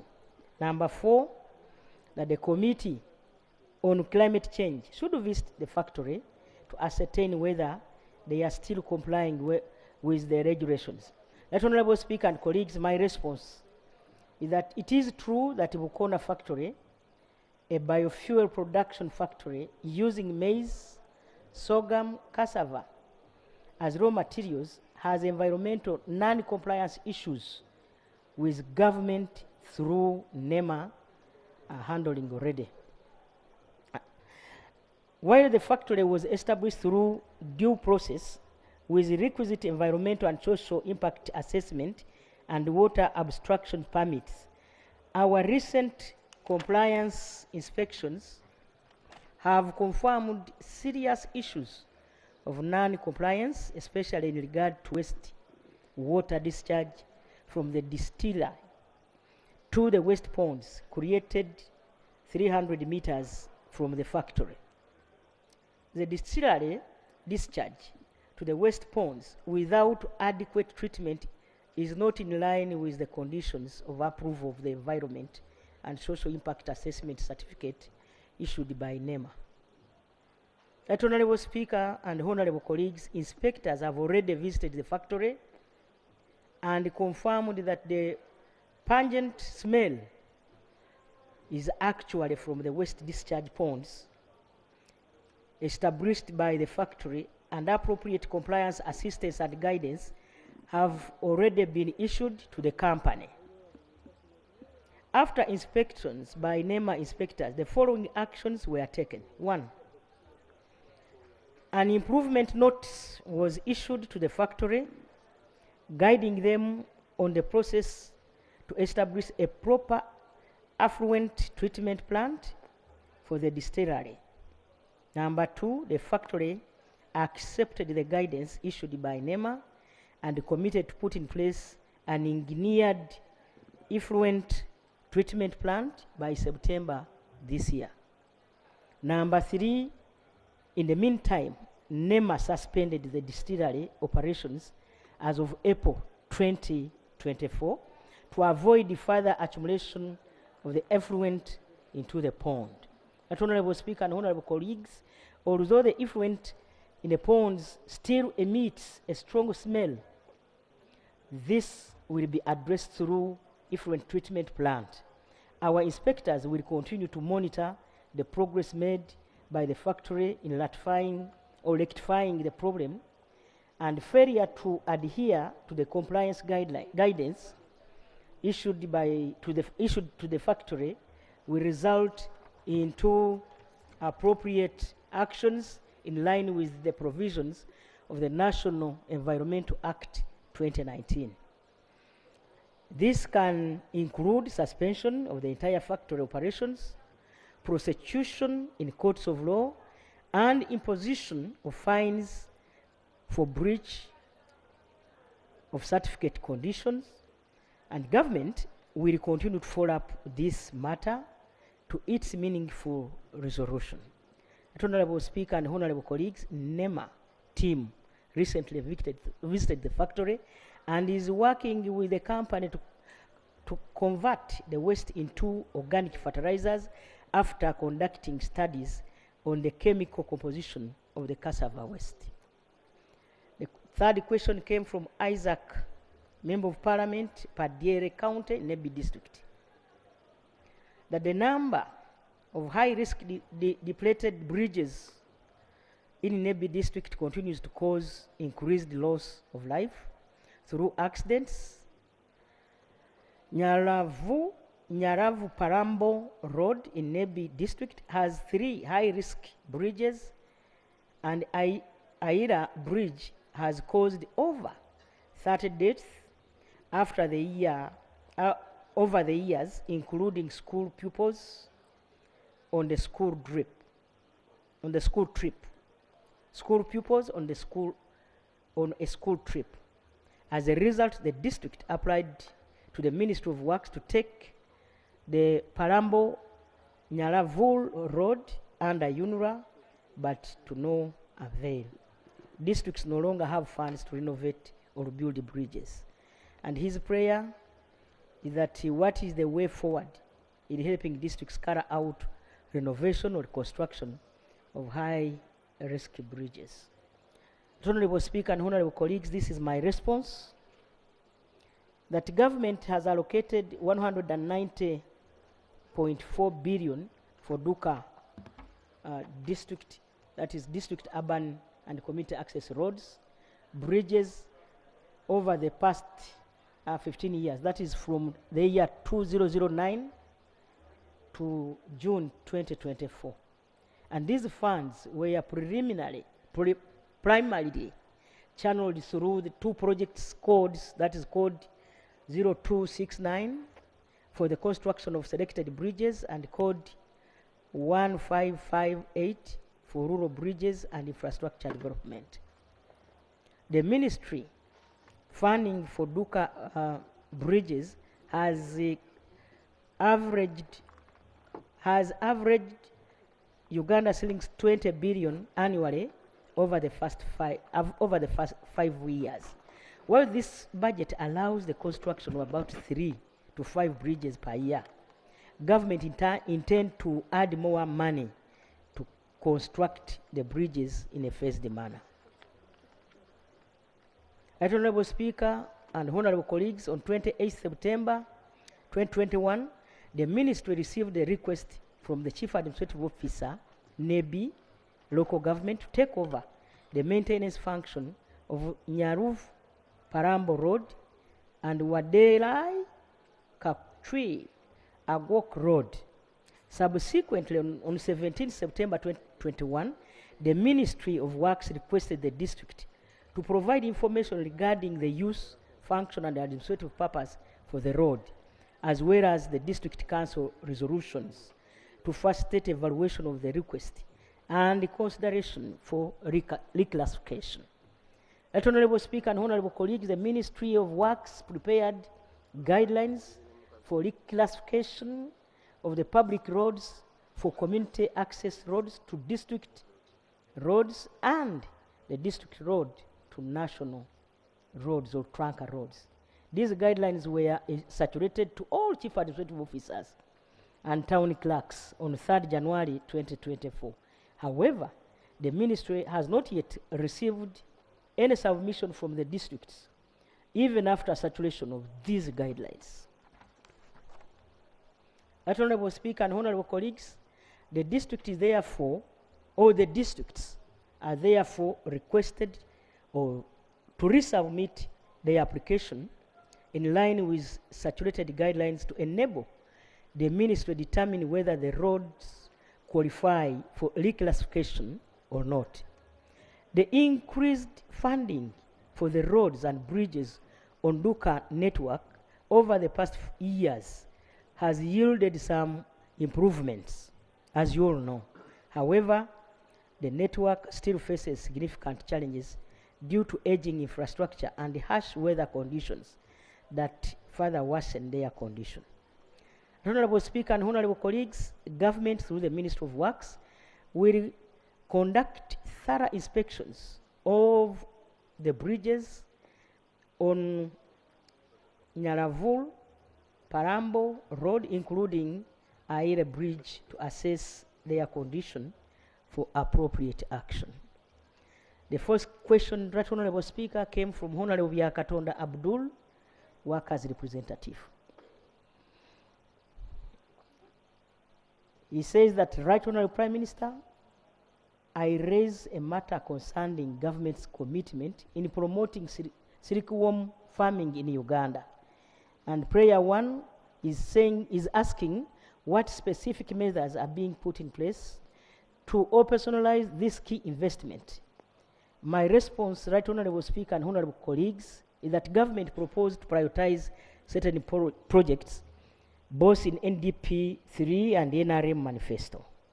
This is in line with government's objective for the planning period, which includes improving household incomes and generating forex for the country through exports. Whereas government identified sericulture as a potential area of investment, there was insufficient data available to inform the economic and technical viability, guide the design and implement full-scale investment in the sericulture industry in Uganda.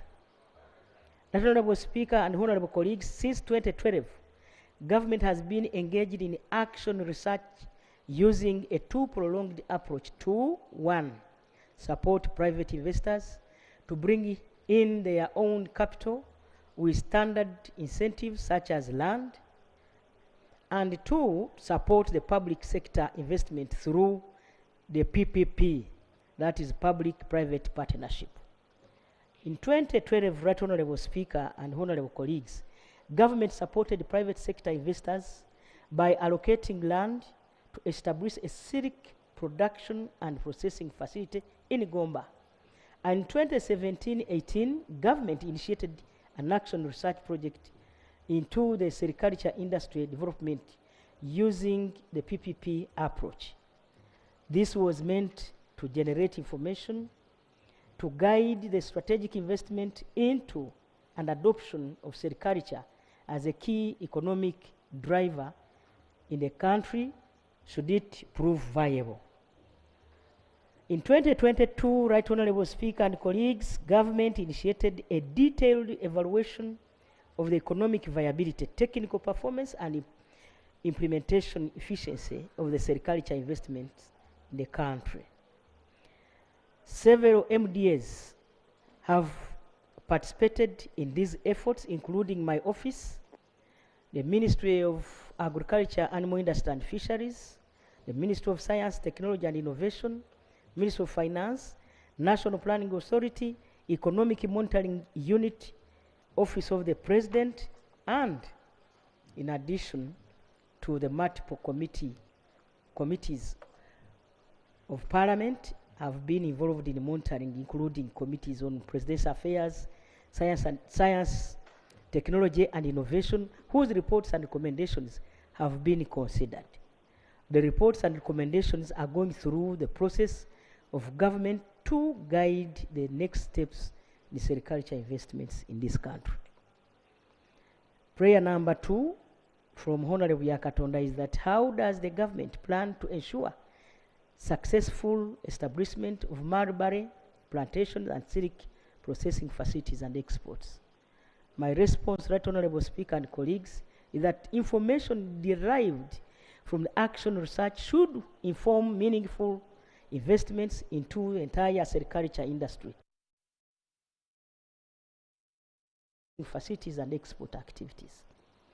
As of June 2023, the evidence we had guided some key strategic decisions, including the need to have silkworm egg production in the country to support those who have already taken initiatives. The prayer number 3 from the honorable member is that what strategies are in place to ensure that expansion of silkworm farming and production in Uganda is sustainable and environmentally friendly.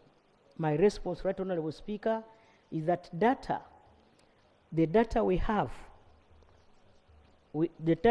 so far collected includes indicators that will provide answers to key questions, including 1, the overall economic viability enhance sustainability of the sericulture industry in Uganda. B, research and technology infrastructure that the country must put up. C, the target market and hence the standards. Then D, the human capital to sustain the industry. And E, processing infrastructure. F, strategies for expansion. And G, environmental protection plan. Given that both the mulberry and silkworm used in the commercial sericulture are foreign varieties and variants respectively. And H, the regulatory framework that must be put in place. Honorable Speaker and honorable colleagues, it is also at this point that government will determine the targeted investment as well as investment strategy for the industry. The prayer number 4 from the honorable member is that can the government provide more details on the financial appropriation to operationalize this project fully? Honorable Speaker, my response is that this will be determined following the completion of the strategy which we are currently working on as mentioned above. The prayer number 5 from the honorable member is that how does government plan to ensure that potential economic benefits and job creation opportunities from silk farming are maximized and distributed equitably across the targeted districts? Honorable Speaker, my response is that it is a government policy to ensure equitable distribution of economic and job benefits from any industry. However, we are aware that there are multiple factors that impact on the implementation of particular industries in given districts, including climate, land tenure, etc. Currently, there is no information to affirm the number of people and regional distribution of economic and job benefits from sericulture industry, since government has not yet finalized key strategies.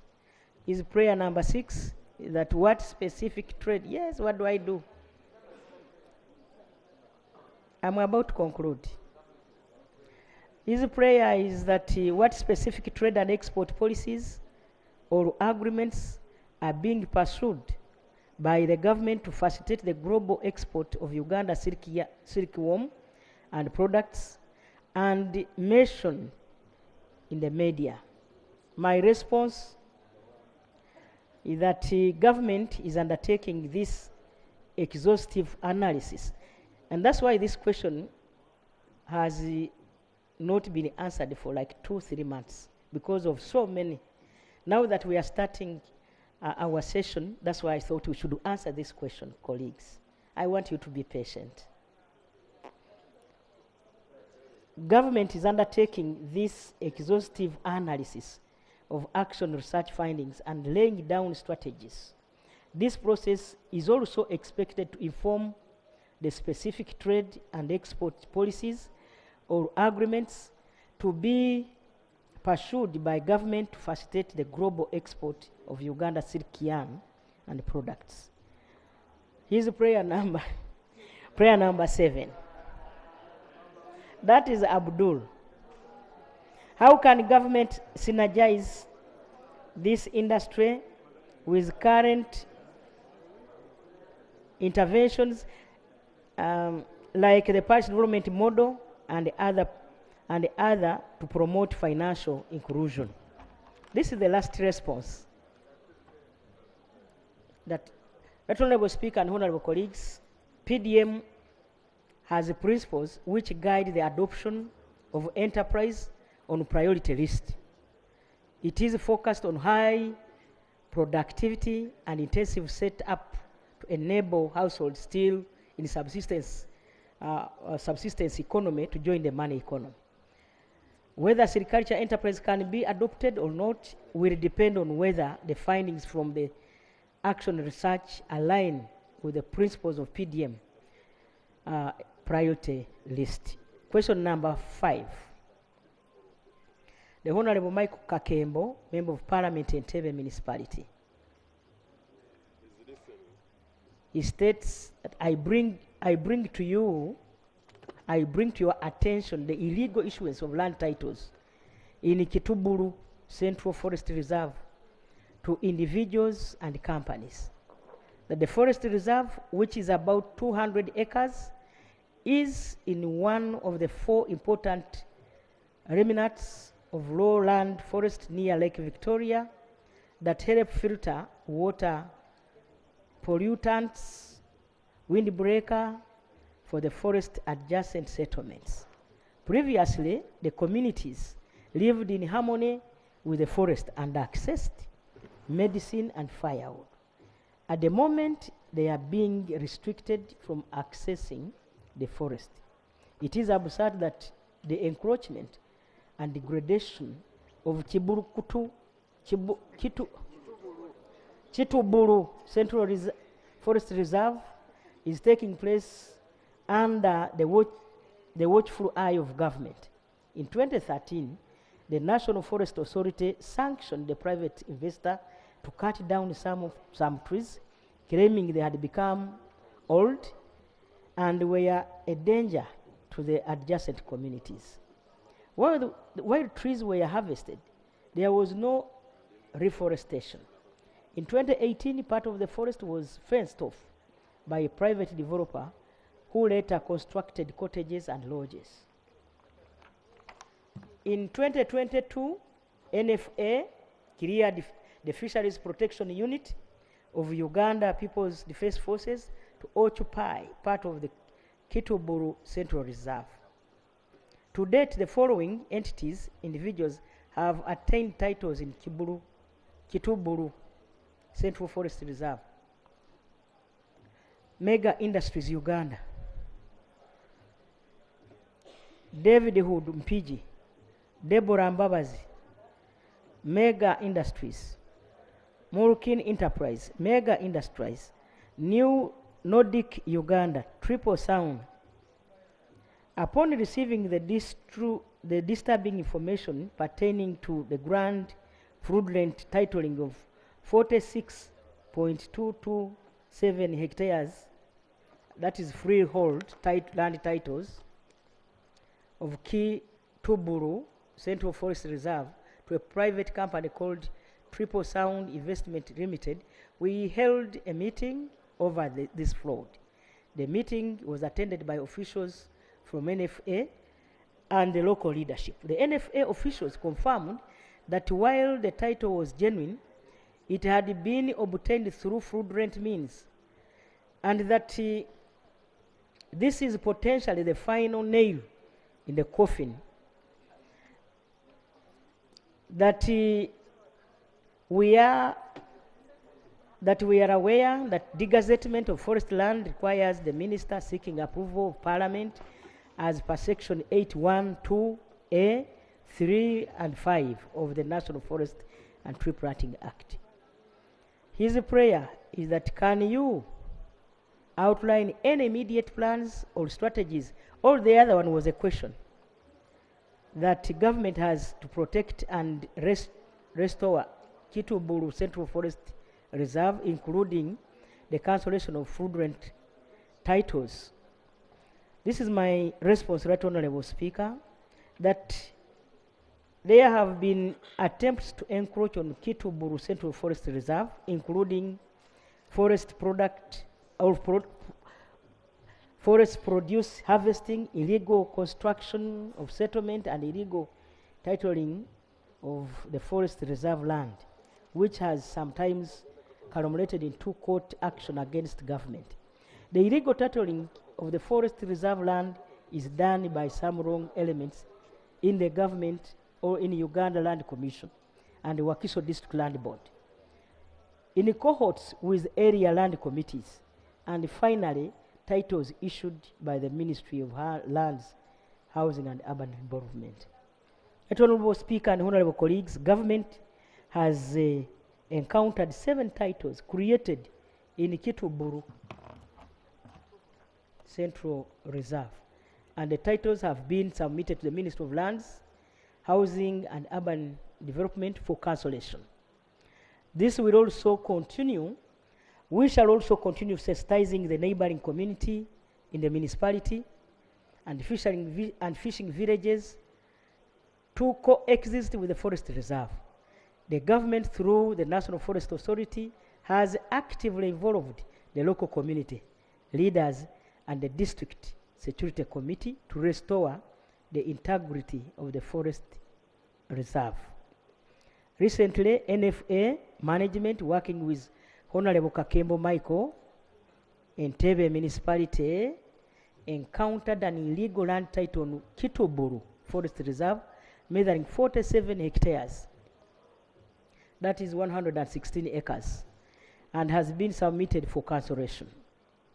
The prayer number 2 from the Honorable Member is, would you clarify government's involvement or oversight regarding the activities conducted in the Kituburu Central Forest Reserve, such that the harvesting of trees without the reforestation efforts and the construction of cottages and lodges by private developers? My response, Right Honorable Speaker and honorable colleagues, is that the forest reserves are managed in accordance with the National Forest and Tree Planting Act of 2003, and that Uganda Forest Policy 201 and Uganda Forest Policy 201. Policy Statement 7 states that Uganda forest biodiversity will be conserved and managed in support of local and national socio-economic development and international obligations. And strategy number 5 focuses on promoting the development of biodiversity-related tourism to generate income for the local and national benefits. As you are aware, tourism is one of the biggest source of revenue for the country as we move towards the middle income status. Honorable Speaker and honorable colleagues, government has therefore, in accordance with the laws, licensed tourism activities within Kituburu Central Forest Reserve as a low impact activity. This is a good practice not only in the forest reserves but also in national parks and internationally. The construction of cottages in the forest reserve is therefore done lawfully and informed by environment and social impact assessment. Prayer number 3. Are there any investment? So my response is, some of the cases mentioned in Kituburu Forest Reserve have already been escalated to courts of law, including Entebbe College School versus NFA, Namaise Alice and the others versus Entebbe College School and NFA, Hudson Mukasa versus NFA and Commissioner Land Registration. These cases against NFA by Hudson Mukasa has since been judged in favor of government.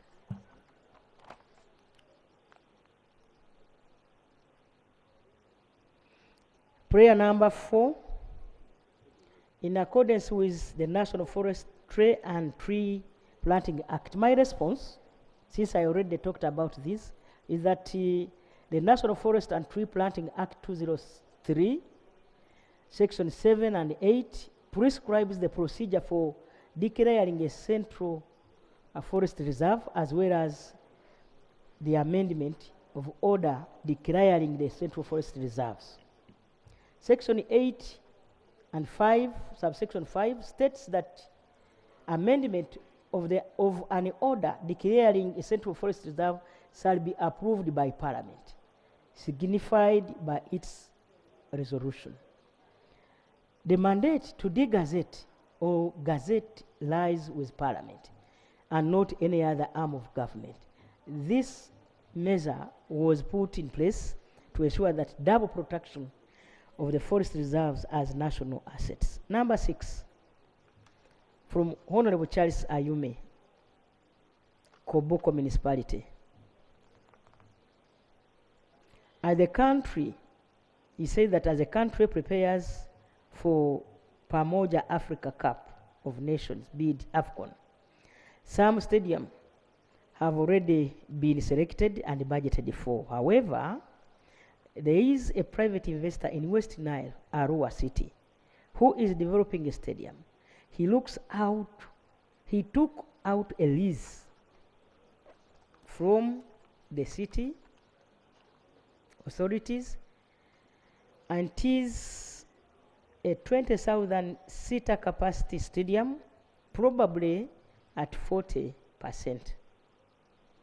His prayer is that can government, and this is the last question, honorable members, can government reach out to this private developer, as is the norm when we are hosting international events, to see if they can infuse him with some support and see if this stadium can be completed through maybe buying shares or equity. This is because Arua is only 400 kilometers from where the action will take place.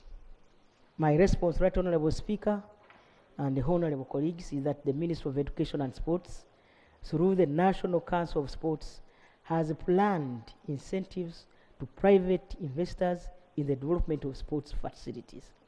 This is among the unfunded priorities as submitted in the budget of framework paper of 2024-2025. When this funding becomes available, we shall be happy to engage investors like the owner of the stadium in Arua to see how best we can work together. That Honorable Speaker and honorable colleagues, I beg to submit. Thank you. Thank you, Right Honorable Prime Minister. Honorable colleagues, I postponed matters of national importance so that it can be considered as questions during PM's time. And I hope the ministers will be here to support her, especially for those which are very specific to the sectors. So let's shoot. It's not a matter of national importance, it's now a question. Frame it as a question. And we should, so that we can have as many as possible. And I start with Honorable Barimwezo. I add on Honorable Muada, followed by Honorable Chemutai Ivri. Right Honorable Speaker, I want to say thank you for according me an opportunity. My question is, my question concerns the eviction and demolition of people's homes and businesses in Greater Kampala by NEMA. Right Honorable Prime Minister, we have over 8 million people residing or living in low-lying areas, including wetlands. Uganda has a deficit of 2.4 million houses. And if NEMA just demolishes people's houses without a resettlement plan, we are going to have a terrible situation in the country, insecurity. And NEMA recently gazetted, just in September last year, gazetted the wetlands. And after gazetting, they did not open the boundaries. Neither did they plant planters or milestones to make sure that they separate the wetlands from the people. And considering that recently we had Lake Victoria sagging, there was an increase of about 1.3 meters, which water spilled over and encroached on the people's land. The question is, are you making any plan to resettle the people? Considering that the president, when he was launching the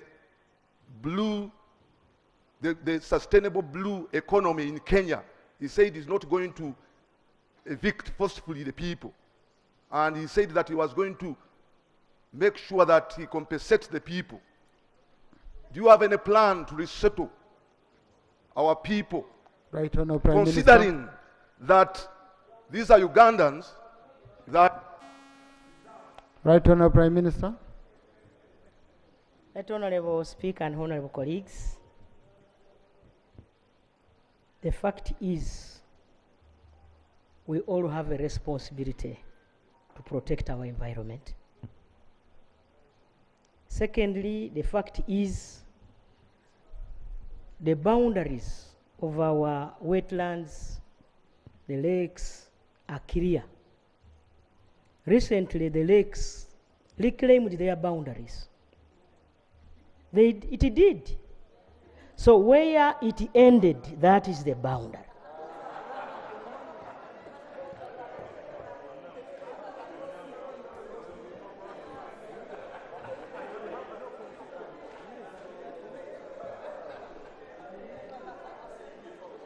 Yes, I request that, Mr. Speaker, you protect me. Right Honorable Speaker and honorable colleagues, nature reclaimed its boundaries by replacing a number, including government facilities. That's why I want to assure you, colleagues, that government will protect those boundaries so that we protect the national good of everybody. Yes. I now request, as leader of government business in Parliament, honorable colleagues, to join in so that we can protect our nature. Uganda is gifted by nature. Those of you who are widely traveled, you know what is happening in other countries. The global warming. No, Right Honorable, in this session, the answers are equally short as the questions, so that we accommodate as many you know, possible. The challenge I had, he also took time. He was repeating himself, and for you, so you don't need to repeat yourself.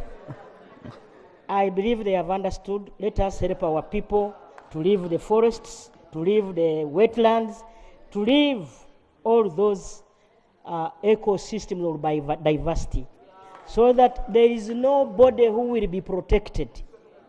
We shall not resettle people because we don't have that money. Let them live. Thank you.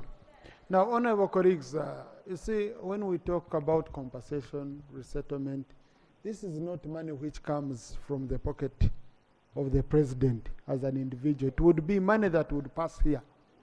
Now, we need to ensure that we only compensate for lawful practices. If you have any issues to do with people being in wetlands, I don't know how you will bring that money here for compensation. To me, really, honorable colleagues, I think if people were in wetlands where they are not supposed to be, those people should be evicted, should leave without any single compensation. I think that we have to be very clear as a house on that. Honorable Mwada.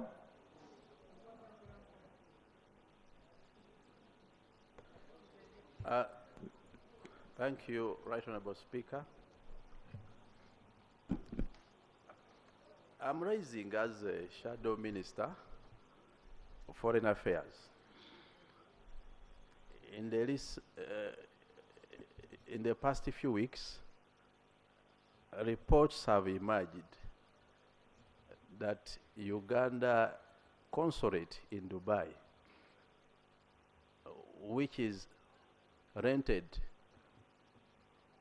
at the expense of a Ugandan taxpayer, is now housing a casino and gambling equipments, and the reports suggest that they were imported into UAE by the line Minister for Foreign Affairs, Ewanu J.J. Odongo. The consulate is ordinarily headed by a consular general. And we, as Parliament, pushed for this consulate to extend support and services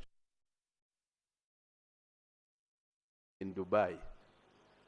Surprisingly, turning the consulate into a casino and a gambling house contravenes the laws of UAE our laws and international laws governing diplomatic premises. Right Honorable Speaker and colleagues, I now rise as a Shadow Minister of Foreign Affairs to seek answers from government and pray that the Minister for Foreign Affairs is summoned to appear and make a statement before this House. As well, we want to learn what administrative, disciplinary, and diplomatic measures have been undertaken. I'm still speaking. This is a different government. What disciplinary and administrative steps have been undertaken to address this development. Lastly, Right Honorable Speaker,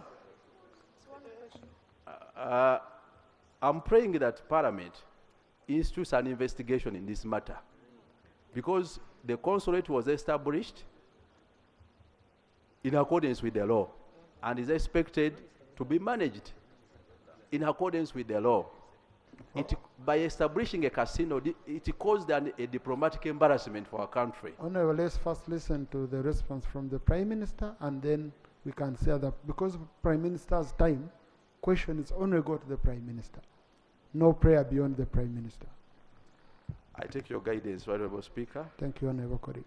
Right Honorable Prime Minister. Right Honorable Speaker and Honorable colleagues, the Minister mentioned here is also a member of Parliament. Now that you have requested for a statement, I will make sure that he comes here to give a statement over the matter. On Tuesday, Right Honorable Prime Minister, we shall have the Minister on the schedule. Honorable Pio. Thank you, Right Then Honorable Speaker. Migadi. My question to the Prime Minister is on the huge discrepancies in the cost of first-class maritime construction in this country. As we speak right now, there's an oil seed project in which 110 billion has been allocated for 81 districts to construct 15 kilometers of roads at a cost of 90 million shillings per kilometer. Ministry of Works gave indicative planning figures for first-class maritime construction in their budget framework paper of 30 million shillings per kilometer. In my district, we are constructing a first-class maritime contracted out at 15 million per kilometer. 15 million per kilometer. 3 different ministries or entities with 3 different rates for the same class of roads in the same district. When we go into the Ministry of Lands and Housing, they're also undertaking another road project at 200 million shillings per kilometer. My question to the Prime Minister, what intervention can we take? Because it appears that every ministry that has a road construction project has its own rate of construction. Yet we can achieve more coverage with the little resources we have. Thank you. Right Honorable Prime Minister.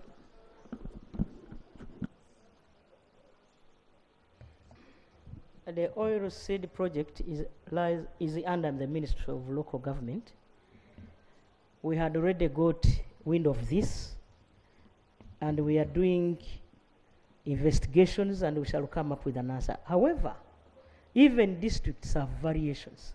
For us in Kakumiro, we are doing a first-class maram at 9.8 million. Your district is doing it at 15. The Ministry of Works is doing it at 30. I think we need to harmonize. We shall harmonize this. Right Honorable, this will be helpful because issues of the terrain and all that. But Honorable colleagues, I thought this was the aim of program-based budgeting, so that we have one ministry in charge of roads. And that was the argument which was traded, but now you can hear local government is in roads, you hear lands is in roads, KCCA in roads. So I think, Right Honorable Prime Minister, we shall be grateful if you harmonize. I don't know when you think you can come back to us on this matter, because the Honorable colleague is saying in their area, when he came and told me, said they are about to conclude procurement, and they are going to procure at such a huge sums. So I think the guidance needed is very urgent. Honorable members, I believe I have powers to direct. So I direct the Minister of Local Government to stop that procurement process until we harmonize. Thank you. Thank you. Honorable Chemtai, Honorable Megadi. Thank you so much, Mr. Speaker, sir. Madam Prime Minister, in the month of May, Bukwo District Disaster Management wrote a letter to your office about a school called Ariawet Primary School and Tuled Primary School that was blown off by the storm. As we speak, the students are studying outside, actually on trees. Whenever there is rain, they stay home. Madam Prime Minister, what are you doing? Number Thank two. you. No, we take on one question. Right, Honorable Prime Minister? They are not in trees, they are on trees, they are under trees. That Honorable Speaker and Honorable colleagues, we received his issue, her issue, and we are handling, and I promise that iron sheets will be given to your schools so that the district can now re-roof those iron sheets. I will get in touch with the member so that we can move together. Thank you. I really love how Honorable Namuga corners the Prime Minister and gets the attention quickly. I had around Honorable Megadi, Honorable Pius Wakabi, and then Honorable Achon.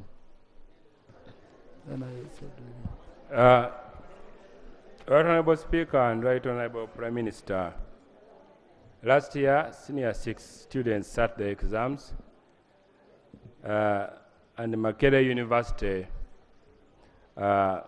published the number of courses available.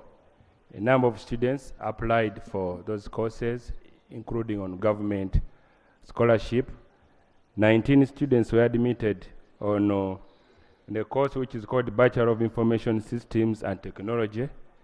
In January this year, Academic Registrar also called for applications, and a number of students applied for the same course.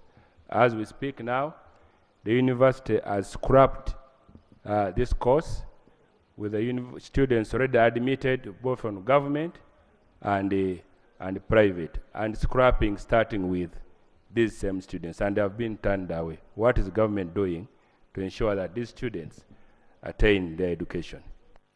Right Honorable Prime Minister.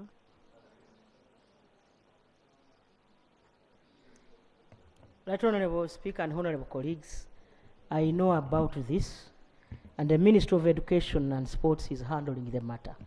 I will inform the member when they are concluded with their findings and the way forward. Thank you. Honorable Pius, then Honorable Achon, then Honorable Mariam Naigaga. Thank you, Right Honorable Speaker. Right Honorable Speaker, in the State of Nation Address by the President of 2022, of Excellency, by supporting traditional schools, and in Bunyoro, Kabarega SS was chosen among the schools to be rehabilitated and supported. But up to now, the school is in a sorry state. It needs urgent attention. What plans do you have, Right Honorable Prime Minister? Right Honorable Prime Minister.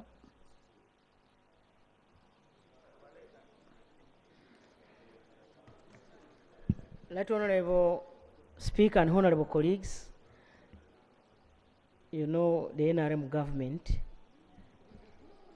once we plan something, we do it.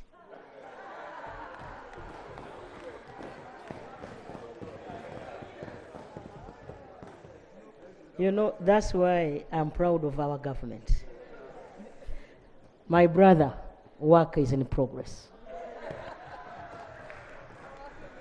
Thank you, Honorable Achon, then Honorable Naigaga. Thank you very much, Honorable Speaker. Right Honorable Prime Minister, the question I'm raising, in 2016, I know this country had the opportunity to receive the electricity deep to the rural, which has been going on, And Tuke, we appreciated what the government is doing. The problem that we're having, there are two projects. One is for the World Bank and one for the sub-county. So the concern, there are some people who are being compensated in order to allow electricity or electric pole to pass into their land or the compound. So it's kind of delaying all these projects. Honorable Prime Minister, would you really make a clarification to this country, not all the Tuke, so that let whatever the electric pole or the electricity pole be passing into everyone's land should be really very clear if they should be paid or not, because some are blocking this development. Thank you. Right Honourable Prime Minister.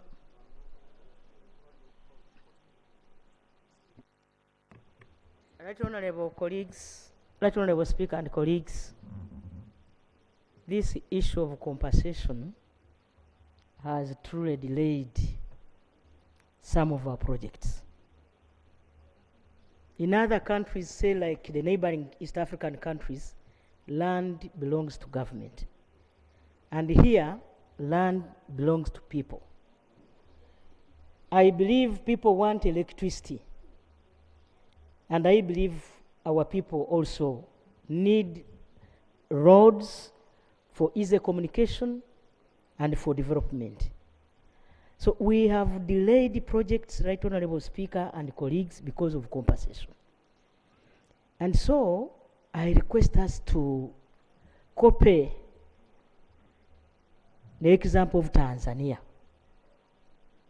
If we are to have these projects run for the benefit of our people. But as it is now, when land belongs to people, government has to compensate people. That's the law as we stand. So I request that for us, what we did in some of our areas, we want electricity. And sometimes when the pole passes, somebody can use his land. And so, Mr. Speaker, I request some of us, the members of Parliament, to prevail over so that government programs do not stall. We have different projects. Some projects have compensation. Other projects do not have compensation. But people want these services. So I truly request that we need to copy some of our neighbors. Right Honourable, I think Honourable colleagues, this is a common issue in all your areas. But to me, I would look at it from a different perspective, Right Honourable, from how we negotiate projects. And it's going to cause us bigger problems. All the projects for electricity that I've done in my constituency, there was no compensation. People gave us land, people gave us without any problem. But now when it came to World Bank, the condition is you must first compensate. Now, the people who were not compensated on the last one are saying, no, you must also come back and compensate us, because how come you're giving these ones money? So it's causing confusion everywhere. And I think this is a matter of us engaging the World Bank, that people want electricity, they want to volunteer to give us land. We are just passing a distribution pole. Okay, we do it cautiously without destroying people's property. Please, let's implement the project. This money, which would be for compensation, would even help us to extend electricity the more. So to me, Right Honourable, this is a matter of our people who engage with our development partners. Like how it was done for other projects, we request engage the World Bank so that we can overcome this issue. Okay? Honourable Naigaga, followed by Honourable Nakazwe, Honourable Court Peter, Honourable Sarah Najuma. Honourable colleagues, don't mind. I don't know why you're panicking. We are still here. Yeah. I'm receiving cheats. I want to speak, I want to speak. You speak, you go, you leave me here. Yeah, we have to be together here. Especially those sending me cheats and those whom I see are having a sign of running away, you will speak last. So please, let's. Thank you, Right Honourable Speaker. Right Honourable Prime Minister, last month we had a baraza by the State House Anti-Corruption Unit in Amutumba District. Unfortunately, from the time they left the district, there has been continuous arrests. We have over 30 people now in Iganga prison. When I contacted the CID department of Namutumba district, they don't have capacity. There is no any report. Now I'm asking, under which arrangement are these people being arrested? Because there is no any report incriminating them. These were just mere allegations during the baraza. Even those who submitted the allegations have not gone to police to submit facts about what they talked. I want to understand whether there is a different directive as far as per diem is concerned in Namutumba district. Thank you. Right Honorable.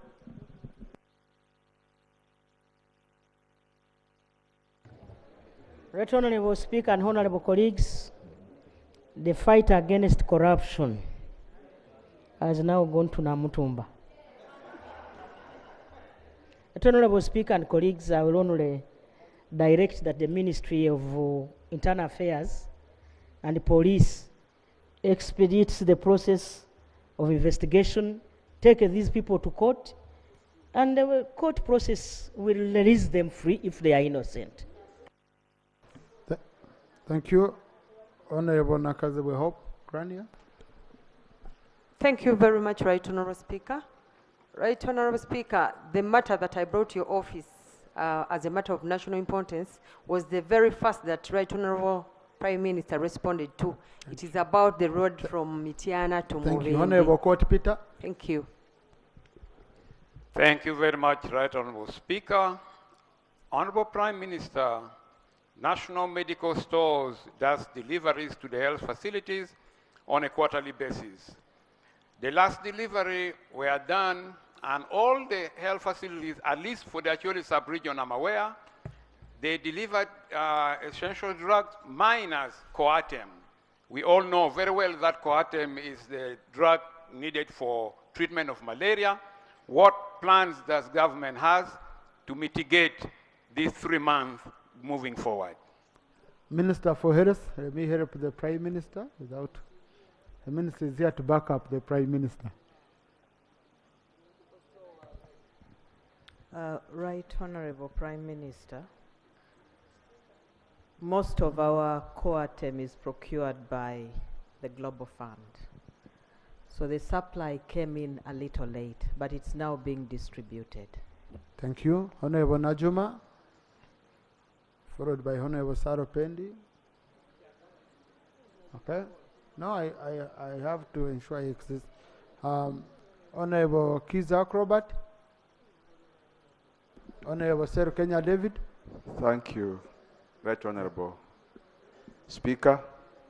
Right Honorable Prime Minister, I rise on the issue of invasion of elephants in my area, where 5 villages were invaded from Semliki National Park, and people's crops have greatly been affected. My prayer, Right Honorable Prime Minister, that Ministry of Tourism in collaboration with UWA send a technical team on the ground to assess the impact of damage. I thank you. Right Honorable. Oh, Minister for Tourism is. I want to thank Honorable Robert for raising the matter, and we discussed it, but next week with the team, we'll be there to assess. Thank you. Honorable Seru Kenya, followed by Honorable Kaya Christine. Thank you. Honorable Speaker, my question is about people who are trying to steal people's land in the name of NEMA.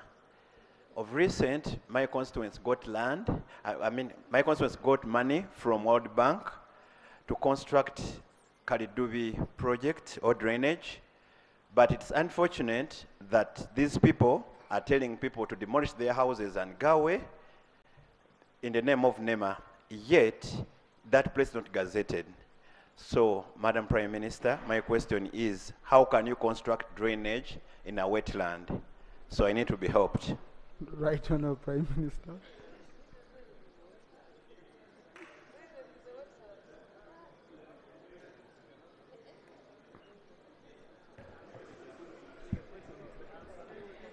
Right Honorable Speaker and honorable colleagues, the question, the answer, they are the same.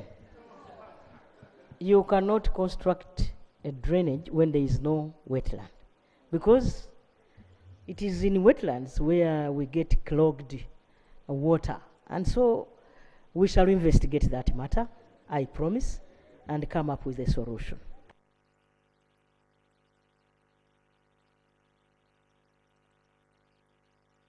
Yes, Honorable Christine. Thank you, Right Honorable Speaker. Honorable Speaker, my issue goes to the district land boards and issues concerning with the leasehold land tenure system. Right Honorable Speaker, many of the leases are getting expired, but our people had settled on these leases not knowing that they have a span of years. But Right Honorable Speaker, we are getting many homeless and landless people. When the leases expire, the renewal in most cases goes to new faces who do not accommodate the natives at all. And some of those who have gotten leases immediately transform them into freehold land, especially here in Uganda. Right Honorable Speaker, I'm here to ask on if the Prime Minister can really direct to, first of all, halt the transfer of leases into freehold and also the renewal of leasehold land titles here, especially in Uganda. Thank you, Right Honorable Speaker. Right Honorable.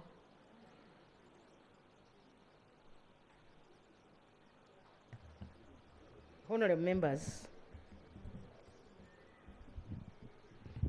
the President has on many occasions,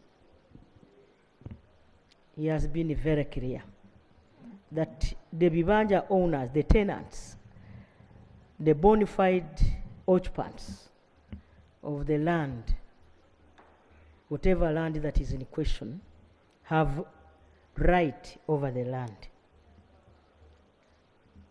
And you know that when somebody or a person has been on land before, for 12 years before the amalgamation of our constitution, that is 1995, those are referred to as bona fide occupants. And so, honorable members, I think this is just a matter of the law, and I don't want to curtail. I will not be the one to curtail the law. Let people seek guidance from the land officers who are in their districts. I definitely know they will guide. If not, we can, you, Madam, and myself, and the Minister of Lands can always come together and see how to help people as issues come along. Thank you. Right Honorable, it seems to be a really complicated matter, like you've said, which would need your meeting with the Minister for Lands. Yeah, and I totally agree with the Prime Minister. If this had come as a written question to the Prime Minister, the answer would have been more, detailed and would carry more meat. But for now, coordinate, it seems to be a much deeper problem. Yes. Honorable Isingoma, followed by Honorable Olanyagirba.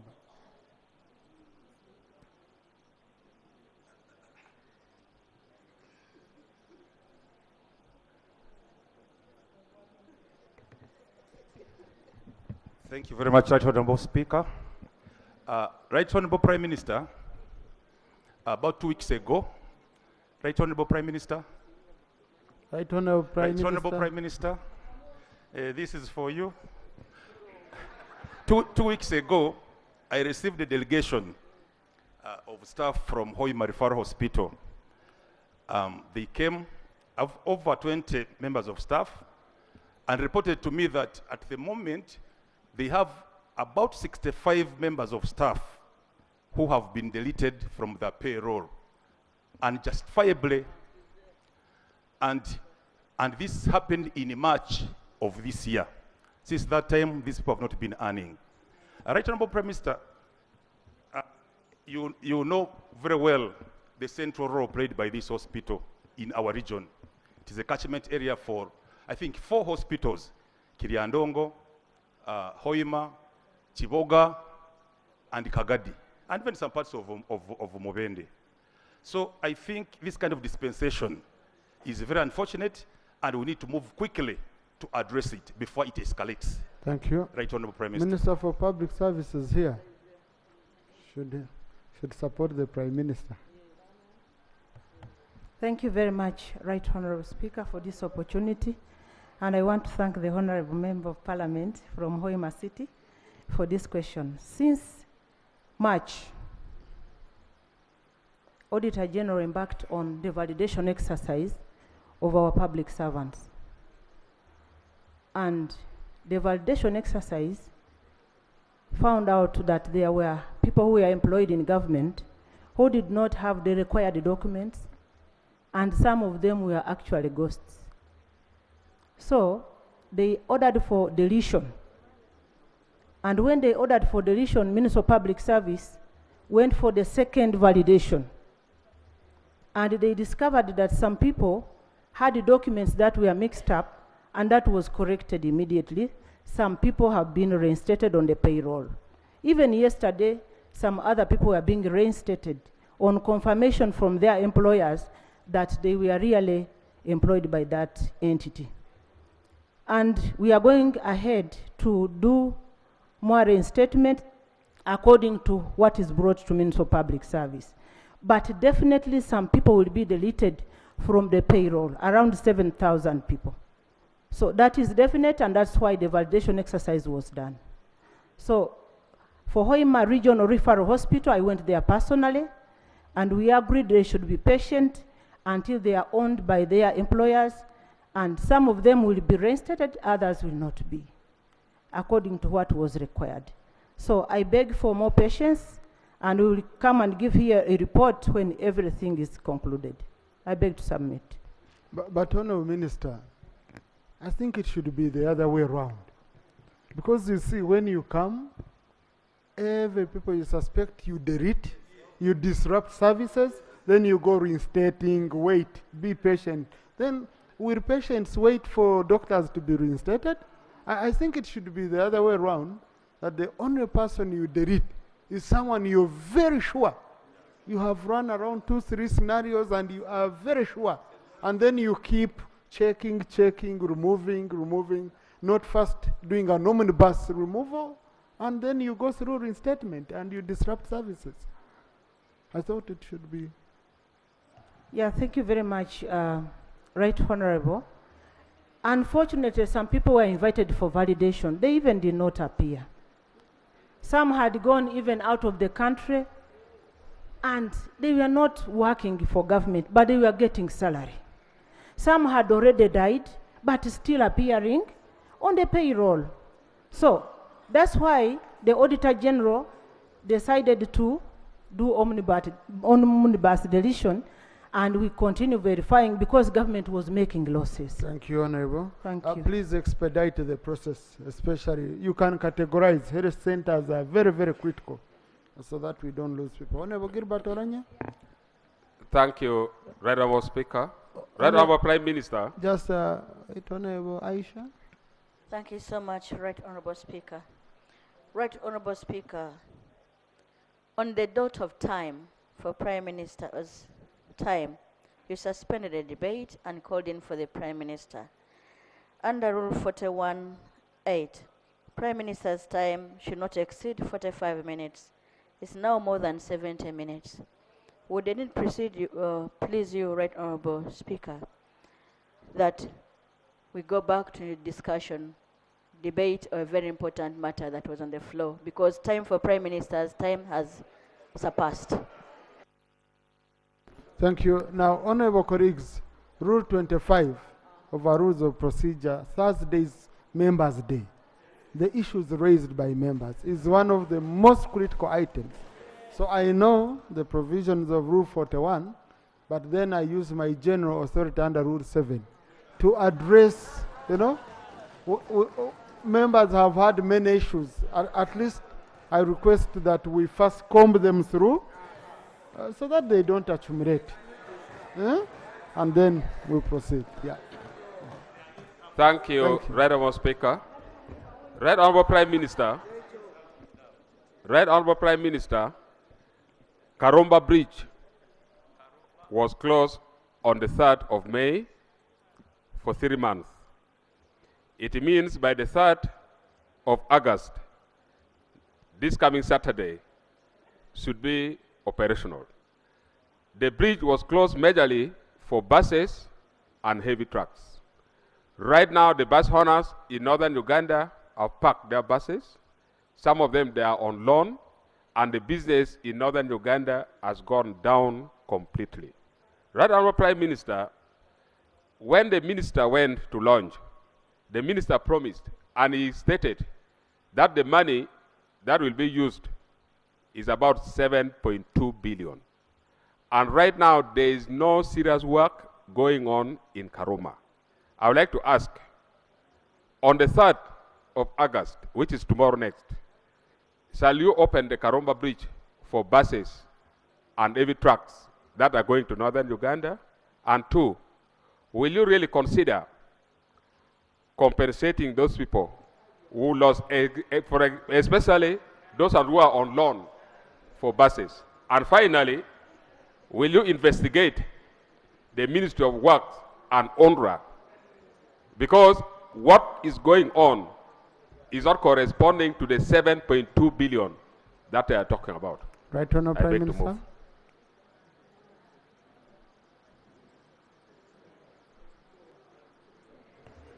Right Honourable Speaker and colleagues, I will start with the last question. I will definitely investigate. I promise that we shall investigate, and that will be next week. I'll even take trouble to go to Karuma myself to see what is happening. And I will invite you. We shall go there together so that we do our oversight role. Honourable colleagues, you are aware that the efficacy of Karuma Bridge was quite difficult and delicate. There were eminent, issues that could lead to the collapse of that bridge. And once it collapses, then our people in the northern corridor will not have access this side. So we agreed in cabinet, and I remember we even came here and said that let the light trucks be the ones to pass because they are not heavy. And then the heavy trucks can see how to negate, others come and reach Karuma, others go up to Guru and these other places. Then others can apply the other long route through our park. Now, lastly, colleagues, we secured funding through the government of Japan, JICA, and we are going to put a new bridge. But as we wait to put up the other new bridge, we needed to repair the existing one so that we can continue using that bridge until the other one is completed. So, honorable colleagues, I will also request for patience. The NRM government is a committed government. Thank you, Honorable Joyce Achan, Honorable Pascal Menya, Honorable Betty Awol. Thank you, Right Honorable Speaker.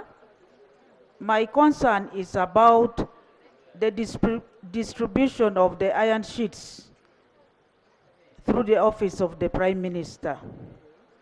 Right Honorable Speaker, I happen to apply for those iron sheets to be given to the school of the special needs in Vara and District Union of Persons with Disabilities in Moyo and District Union of Persons with Disability in Gulu, District Union of Persons with Disabilities in Lira, and District Union of Persons with Disabilities in Apache. And I was promised that I would get these iron sheets in the first quarter of the last financial year. and those were only 540 iron sheets. Right Honourable Speaker, up to today, have not yet got those iron sheets, and it has not gone to those districts. I am wondering what criteria those iron sheets are being distributed, because I hear some MPs have already been distributing these iron sheets to their constituency. I thank you. Right Honourable Prime Minister. Right Honourable Speaker and Honourable colleagues, the Office of the Prime Minister has got other ministries. The Ministry of Northern Uganda distributes iron sheets. So those that are going to Koboko and these other districts of Pakwach, that's Northern Uganda, will get iron sheets, I promise. But we also have iron sheets under Luwero Rwenzori. We have iron sheets under Busoga. We have iron sheets under Karamoja. We have iron sheets under Bunyoro. We have iron sheets under Teso. So all these ministries have got an item, all have got an activity to support our communities, the vulnerable communities, with iron sheets. So I will make sure that the iron sheets that are going to those areas are from those ministries. That is Northern Uganda and Teso, because she talked about a district in Teso. Thank you so much. You will get the iron sheets. No, but Right Honourable Prime Minister, you know, this puzzles me. Now, colleagues who visited my constituency, most of them have called me. There's one who told me from Karamoja, said, I saw some of your parts are worse than yours. If you visit an area like Buhwenju, so for us who are disadvantaged and are doing badly and do not belong under any of those programs, how shall we, are we underwear? No, just go to Chianga, where some people go and ask. I had some MPs who went there last time. Reagan Okumu, Honorable, asked that, is this part of Congo?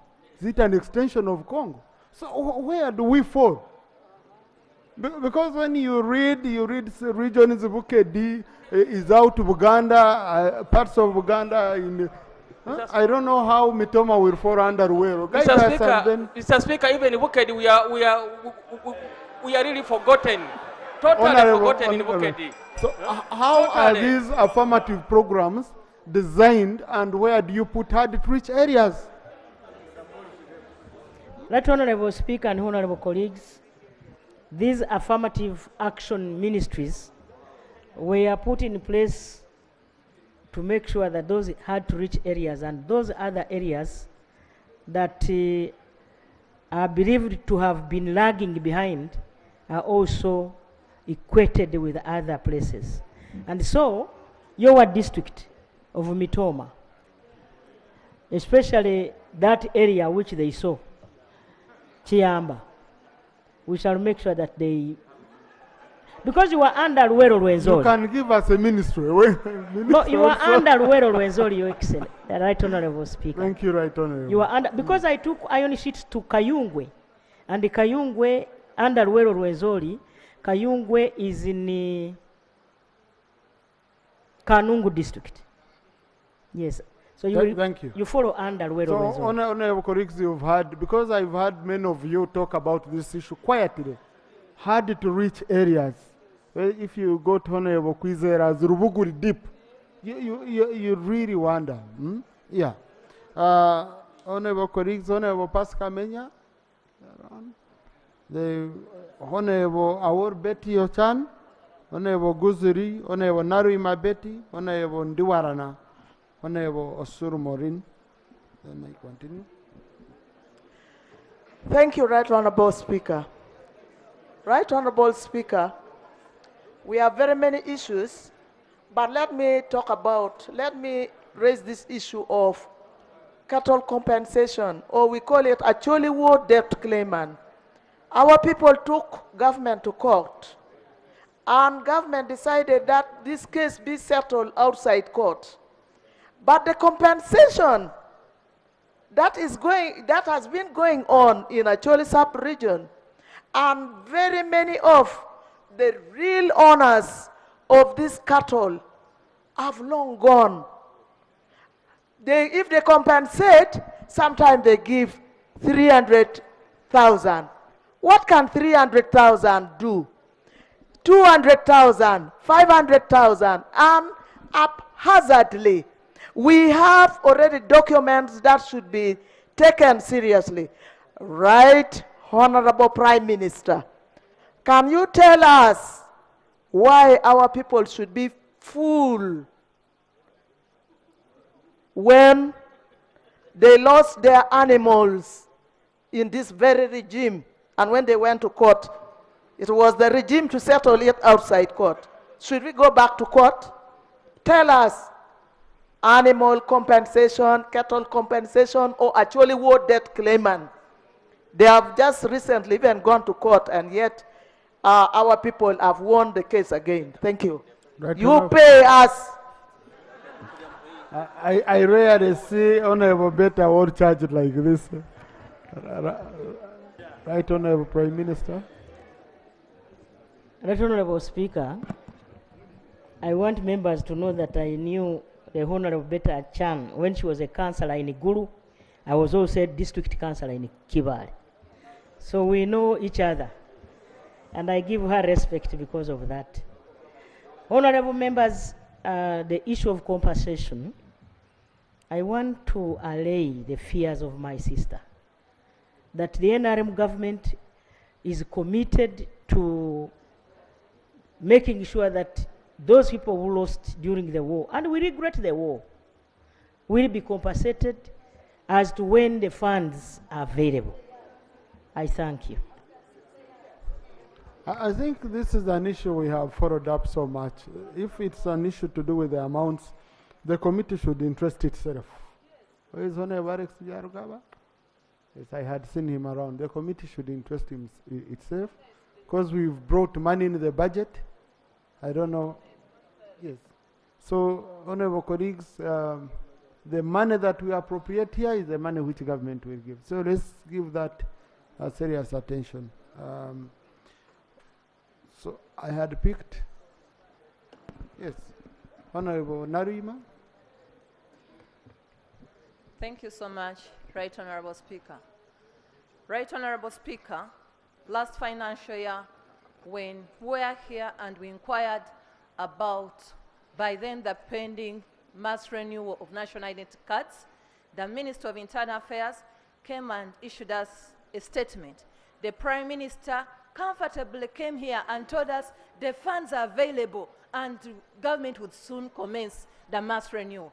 Right Honorable Speaker, up to this day, when Ugandans' first batch of national identity cards is yet to expire on August 31st, given that we have commenced August, we wish to know, and can this country be updated? What's the way forward? How comes at this hour mass renewal has not yet commenced? And why is now the Kololo NIRA office failing Ugandans who want to renew their national identity cards? Why is it being failed? And given that whatever interarrangements can be done in Uganda, will the same national identity card be allowed overseas? When someone goes to Rwanda, Kenya, is there an arrangement? Can the country be updated on the way forward, given that mass renewal has not yet commenced? I thank you. Right, Honorable.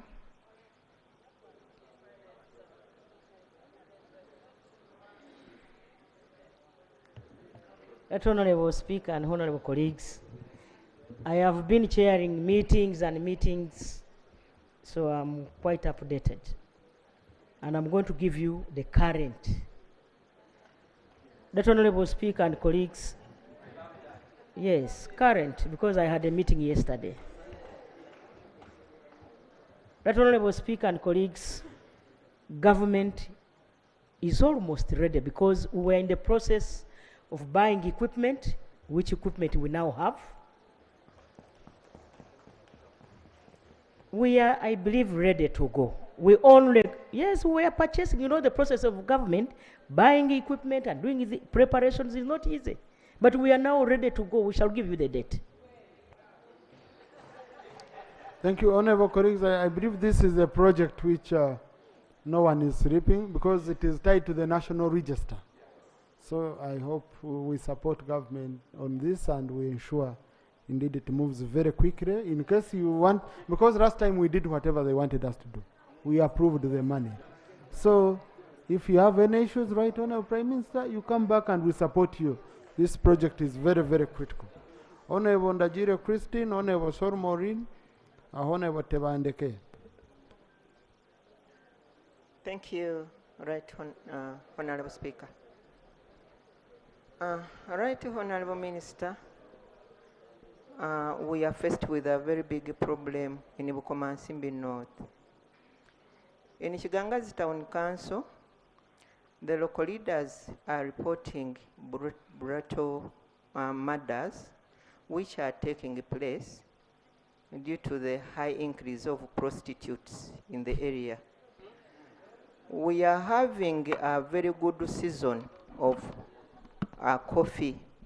So the coffee farmers are now getting some good cash. And the prostitutes came to find out. So they invaded the place from Lukaya, from Nyendo, and they are coming to our area.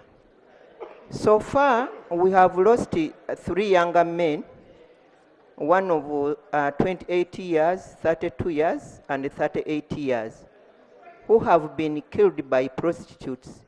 You know, the problem which you have, most farmers don't bank their money. They keep their savings in their pockets. So when the prostitutes find the money, they just want to kill and go away with the money.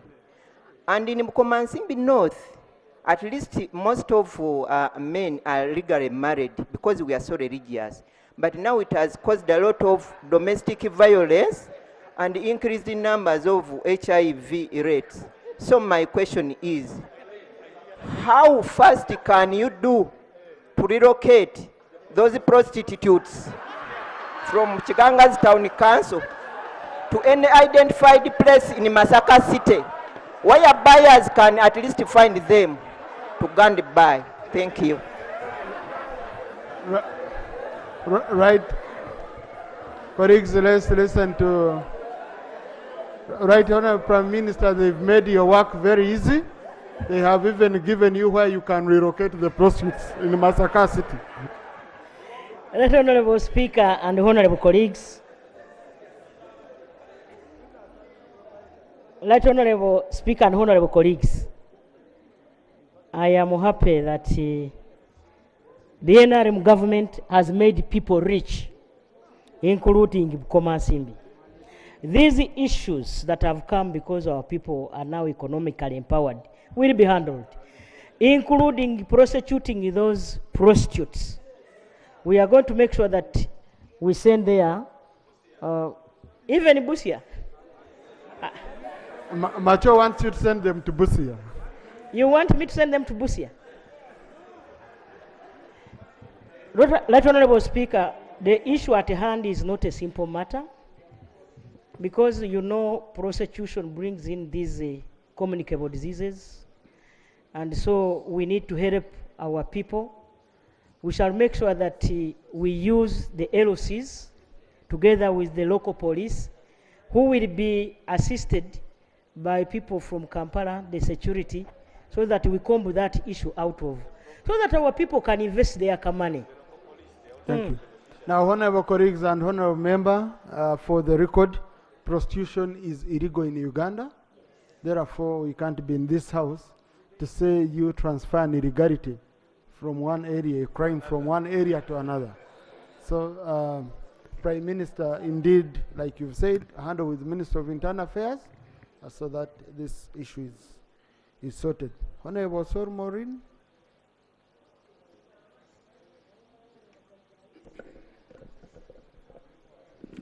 Thank you, Right Honorable Speaker. Right Honorable Prime Minister, my concern is about the confiscation of national ID of our women by the money lenders. We have so many money lenders all over Arua City, and they're giving money to our women in Arua City.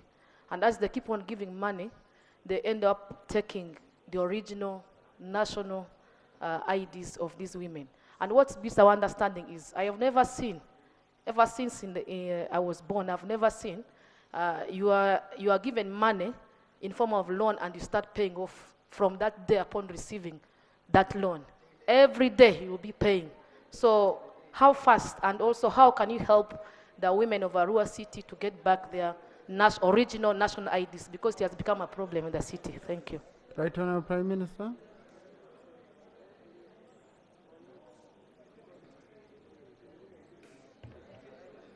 Right Honourable Speaker and Honourable colleagues, first of all, it is illegal for any money lender to confiscate a national ID of any citizen. It is illegal, and I condemn it in the strongest terms.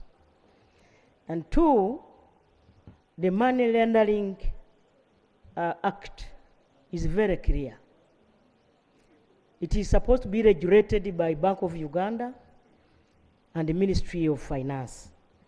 I will get in touch with a member so that we can help our local people in Arua, so that it is the whole country. Then I will issue a statement. Right Honourable, I remember even the President touched on this matter. Me, what I've advised people in my constituency is that in case anyone has lent you money against a national ID, come and report police how your ID is lost. Then we give you a new one. And then he takes air, because it is legal. The national ID is the property of government of Uganda.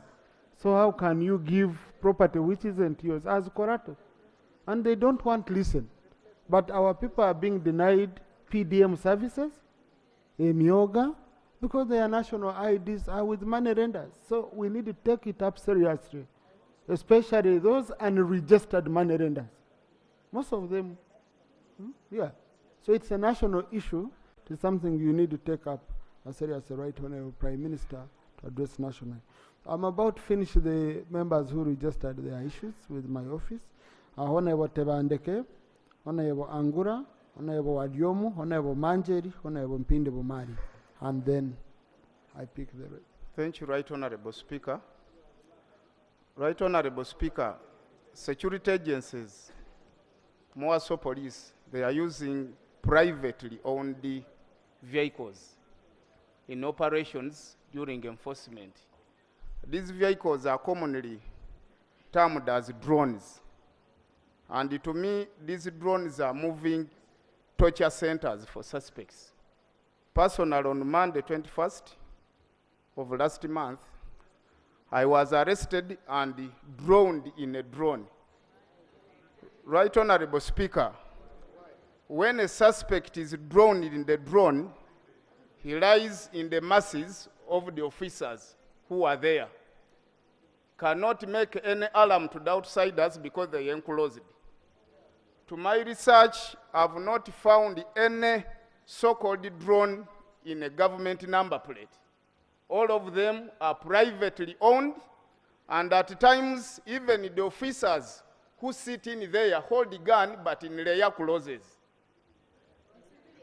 In civilian clothes. Right Honourable Speaker, my question is, under which circumstances do security officers would wish to apply use of privately owned vehicles vis-a-vis the government vehicles that are budgeted for? Secondly, how does the government ascertain the security of these suspects before they are criminalized from the torture of those officers who are within those so-called drones? Thank you. Right Honourable Prime Minister. No, you know the rules under this time. Please, it. Right Honourable Prime Minister. Hello. Give it to your neighbor. Give the question to your neighbor. Thank you so much, Right Honourable Speaker. Right Honourable Speaker, the issue at hand is a security issue. Right Honourable Speaker, you cannot see crime being done like a rat being chased by a cat. There are a lot of things that security sometimes do to avert crime. They can camouflage so that they arrest the suspect. But in this case, Right Honorable Speaker, of the drone vehicles, I request that you allow me, we investigate this and come up with an answer. Thank you. Honorable Angura, then Honorable Adium. Thank you very much, Right Honorable Speaker. Right Honorable Speaker, my question to the Prime Minister. In the country, we have 10,717 registered parishes. However, 10,585 are the only parishes that are receiving PDM. In Tororo, we have 17 parishes that are not receiving PDM. We have so far given up to close to 200, going to 300 million shillings in PDM. These parishes that are not receiving PDM, when will they start receiving PDM funds? Because the neighboring parishes that are receiving are now shocking and overshadowing those that are not receiving. People are just smelling the PDM funds from a distance. When will they start to also receive PDM? And in any case, will they receive the areas that they have not received that others have received? I thank you very much. Honourable Minister for Local Government.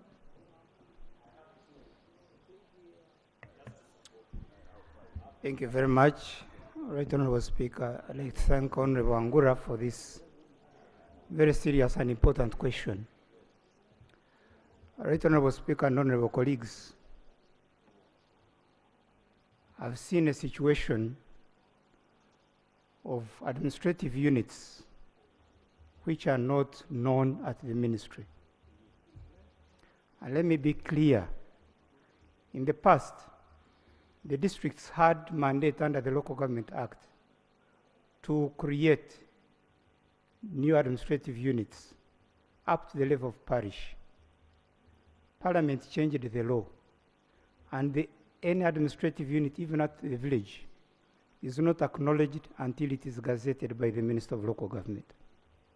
As I speak today, in my custody, I know 10,594 parishes.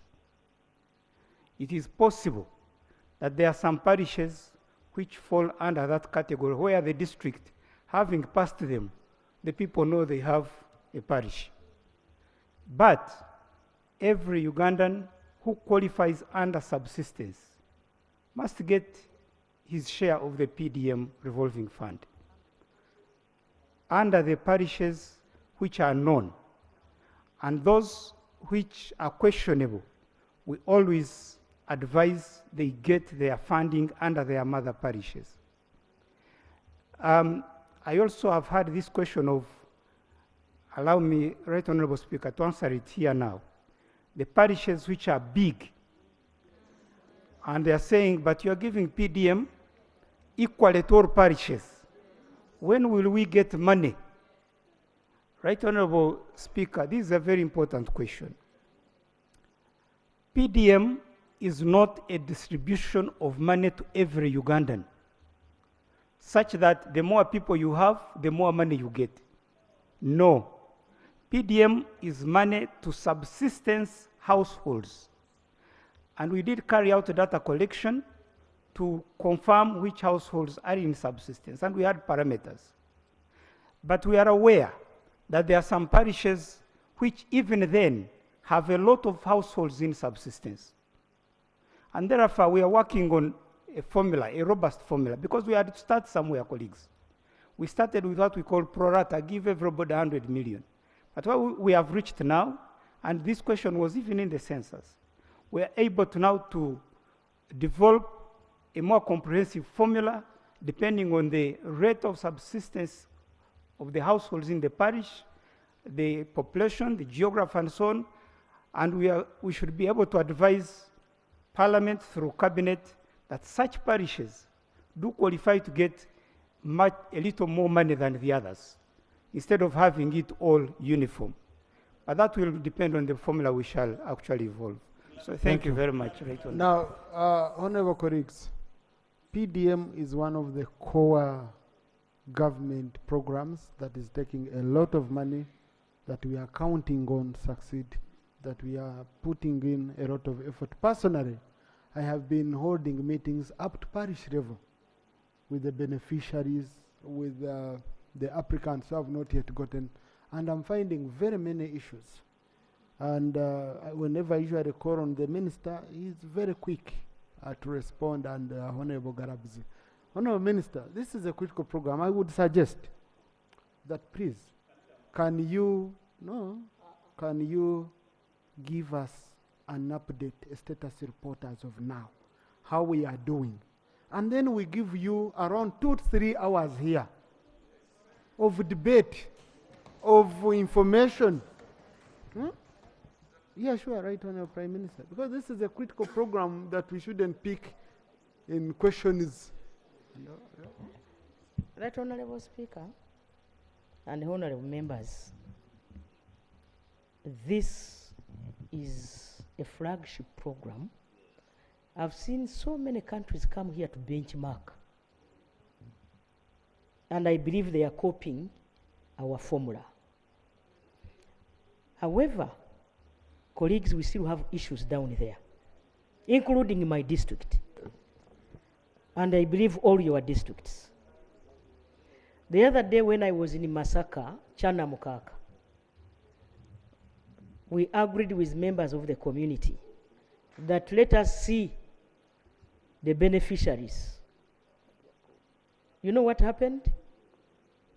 A young man who is a coffee dealer is the one who came, and many others who are a bit better off. And yet this program is for the poor. So I request members, irrespective of our political colors, this is our money. Can we go and help when we go back to our constituents? And, own this project, see how to come in and help, make sure that you also involve yourself to see the list of the beneficiaries. You may find this money going to the West. The targeted population may not benefit. And so I request all of you colleagues, over the weekend, you do the sampling. Go to one parish. Say, I want to see all those who benefited the other time. I want to see all those who are about to benefit. And then you guide as a leader. Thank you so much. Thank you. So, honorable colleagues, I think it would really help, because some of the issues would need to be brought to the attention of the minister so that he gives clear guidelines. A very good example. I can give you just quick examples.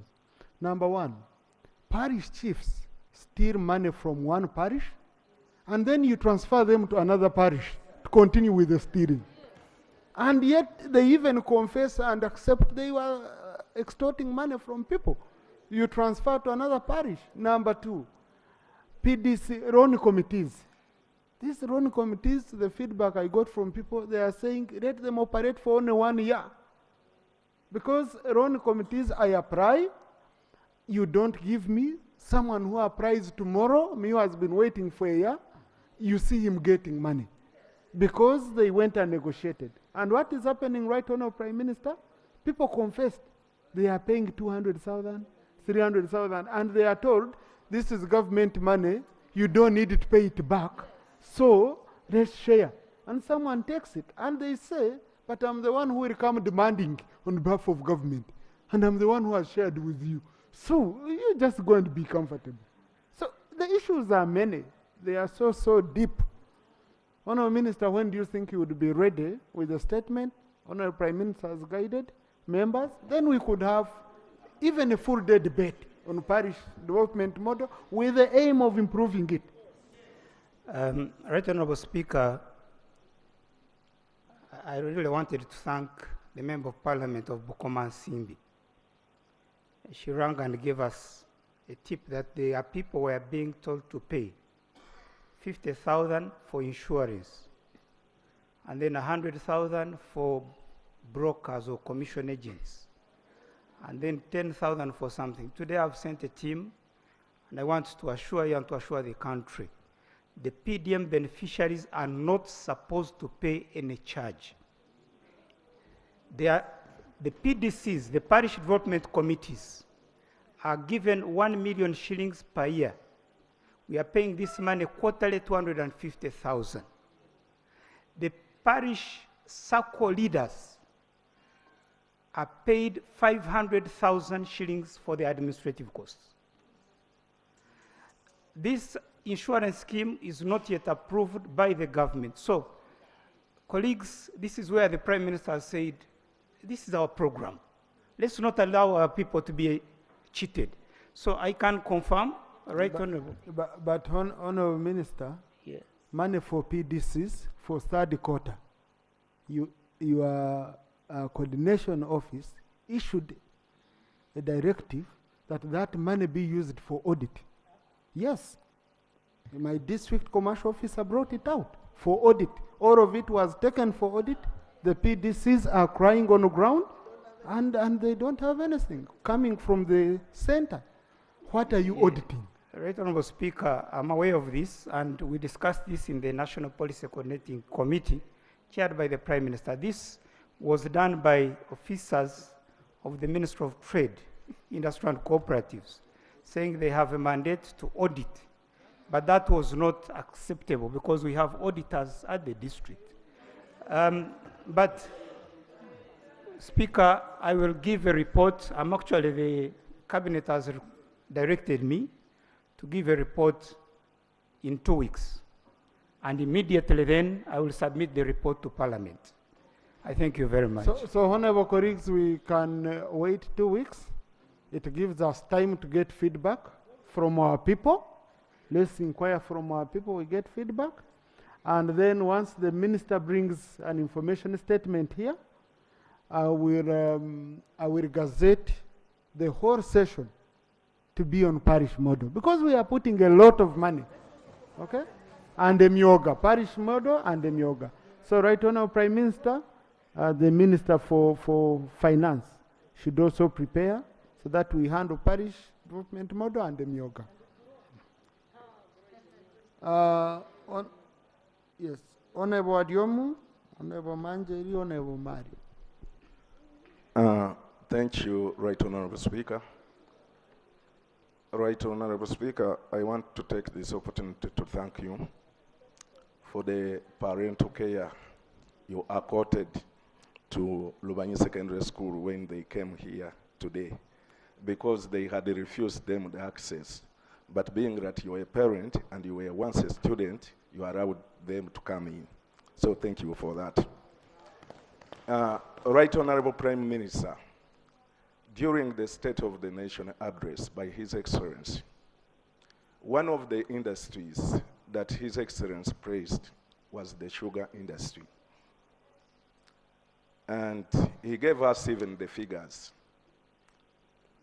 that sugar is contributing about 600 metric tons per year to this export to this economy. Meaning that we are getting sugar out of the sugarcane. And then he brought out other crops also that are contributing to this economy. And some of these crops, like the coffee, the tea, tobacco, they get assistance from the government.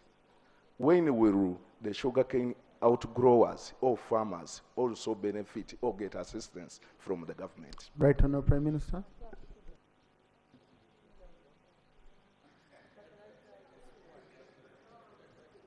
Fertilizers for sugarcane growers and any other support?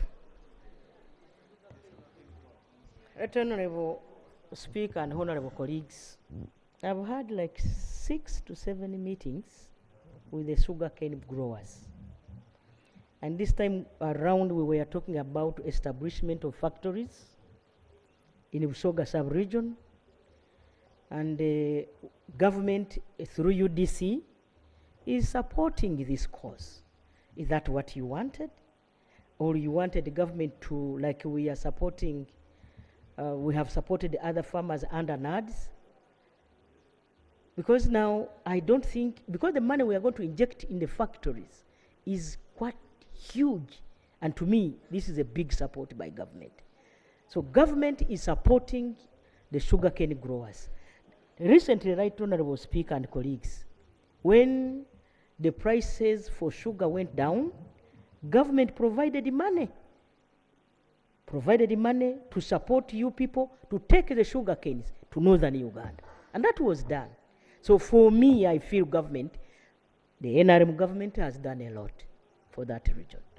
Thank you, Honorable Manjeri. Honorable Mpindu Bumari.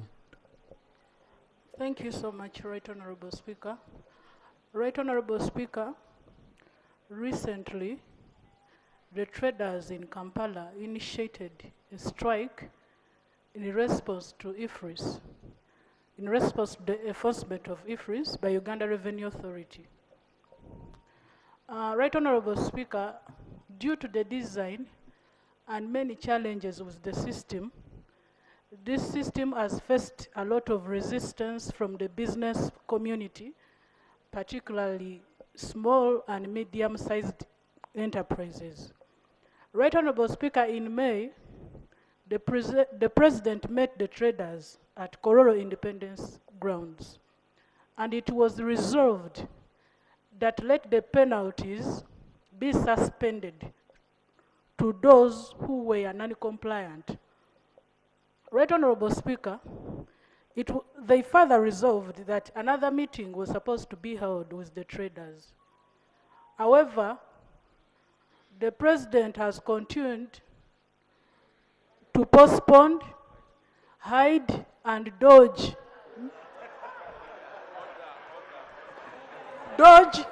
meeting the traders. So what's the question, Honorable? My question is to the Right Honorable Prime Minister.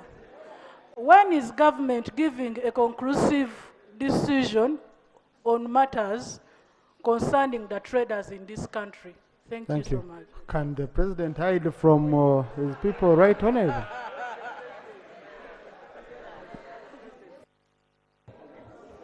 Right Honorable Speaker and Honorable colleagues, I want members here to note that the Prime Minister is not a sleeping Prime Minister.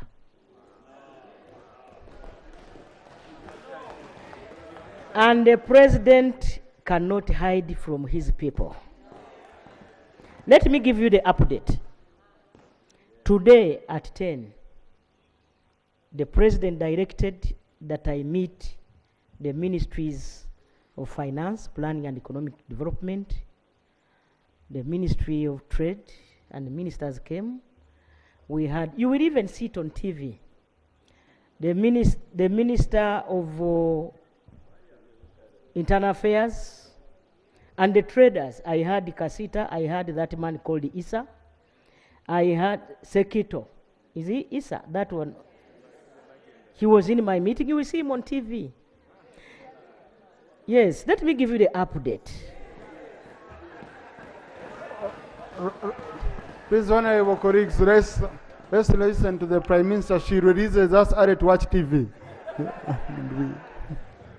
Now that you are here, let me give you the update. Right Honorable Speaker, we also had an interaction with the owners of the arcades, the likes of Drake, Rubega.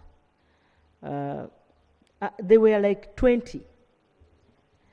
And we agreed, because the President did not meet the traders yesterday. Why? Because we are still renovating Kororo. We are renovating Kororo. That's why even your people, the President of NUP, could not access it. And you people were complaining. Even ours has not accessed Kororo.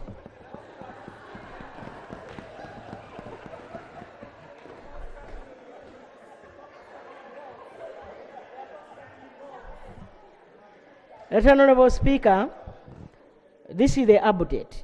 The update is the President will meet the traders at an appropriate date, and I believe the President will get a date and meet the traders.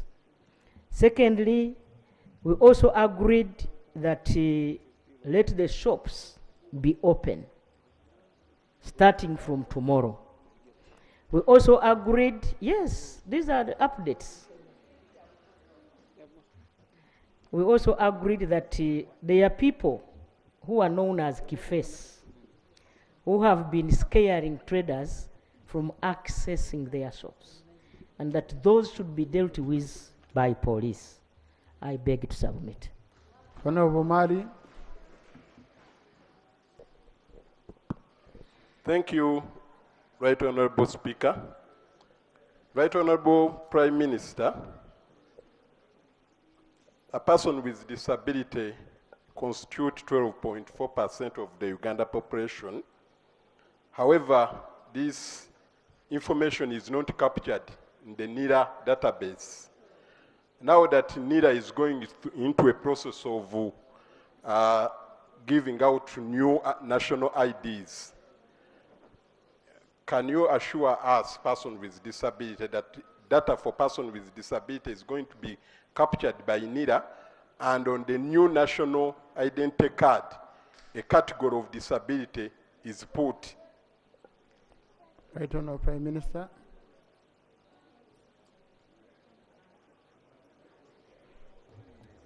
Right Honourable Speaker and Honourable colleagues, the issue of the member will be deliberated on with the concerned members, and I will invite you for the same meeting so that we all move together as a team.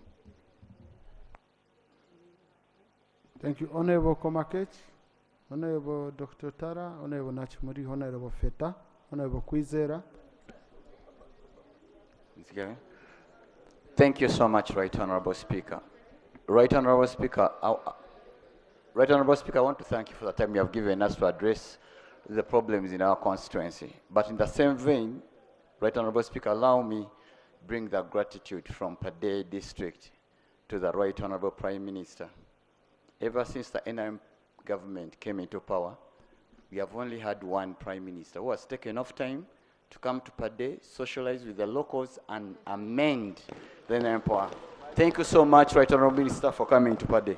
In that same vein, Right Honourable Prime Minister and Right Honourable Speaker, Padé has a vote of 917. Padé District has 1,359 councillors. In the last financial year, we appropriated money for paying of these councillors and LC1s, that's the ex gratia money, to a tune of 380,660,000. However, Minister of Finance only released 160 million. Right now, as I speak, the LC1s and the councillors are up to arms. Right, Honourable Prime Minister, when are our local councillors and LC1s receiving their ex gratia? Thank you so much. Minister for Local Government.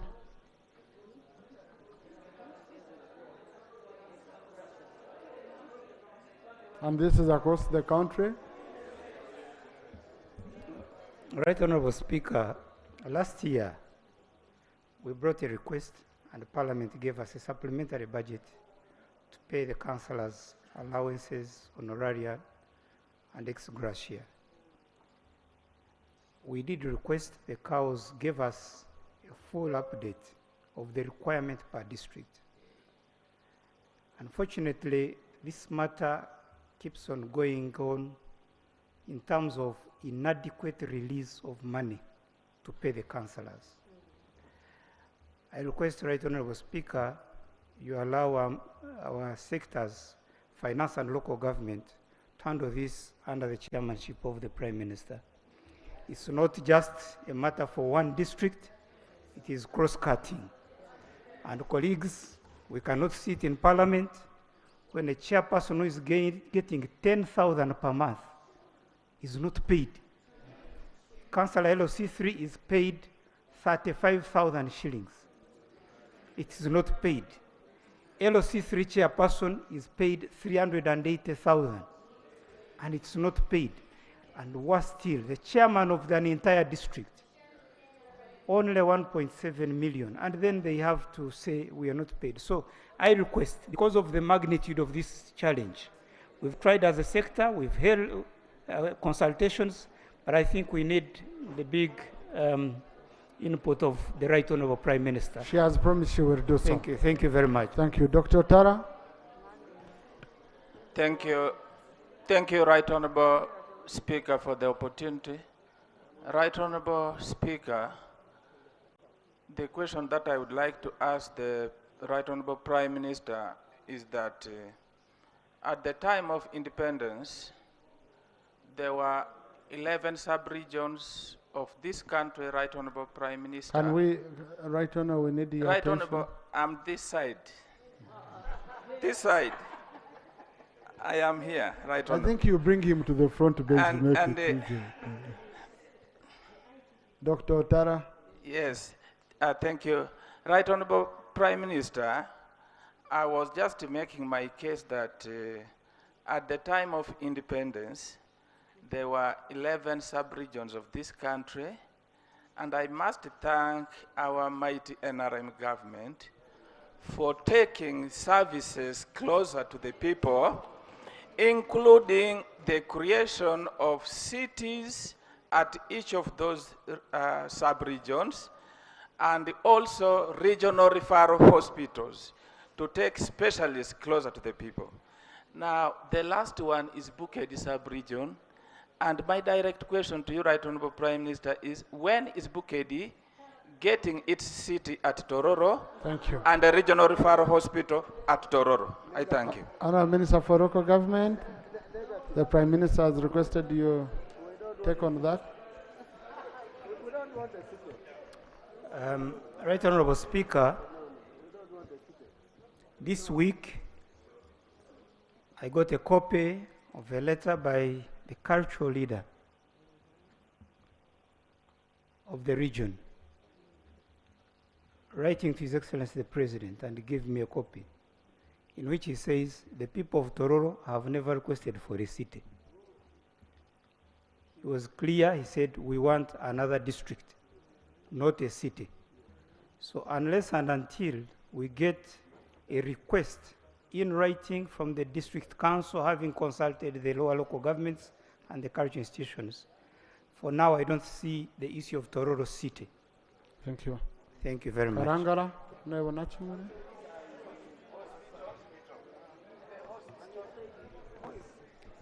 Thank you, Honourable. Thank you, Right Honourable Speaker. My question to the Prime Minister is in the fisheries sector, because I represent the fishing community. Madam Prime Minister, in 2017, the government accepted and allowed the fishermen and women to use a one hurry-up method of fishing in the silverfish fishing sector. Now, in 2023, we passed a bill, and it was assented to by the President. It is now an act, the Fisheries and Aquaculture Act 2023, but we don't have regulations in place. A few months ago, the Minister for Fisheries, Honorable Helena Doa, passed a directive that the use of hurry-up method should be stopped because it is illegal, and indeed it is illegal. But the government passed it. It accepted the people to use it in 2017. Now, the act that we passed here allows for the fishermen to use a boat of 28 feet only. The minister says we should use a different method of fishing called chota chota in the fishing language. Mr. Speaker. Can you put it in a parliamentary language? Mr. Speaker, that is the only parliamentary language I know for the fishing industry. Chota chota, yes. It is called chota chota. If a- you allow it's me, a I name. will. If you allow me, Mr. Speaker, Just ask the question, right, Honorable if you colleague. allow me, I'll bring a definition. So, Madam Prime Minister, please don't be distracted. We just need the question, Honorable colleague. I need to understand it because... A question, Honorable Okay. colleague. Chota chota, you are supposed to use a small boat, which is not allowed legally. The other boat that is allowed cannot be used using chota chota. Okay? So now there is a confusion on the lake. The FPU is telling these people not to use the small boats as the law. Yes. But now chota chota is supposed to be used by these people using small boats. So now can we get some help? My people are confused. They don't know what to do. There's this fishing going on. There's this one that has been stopped. But now the minister is saying they should not use. Right, Honorable.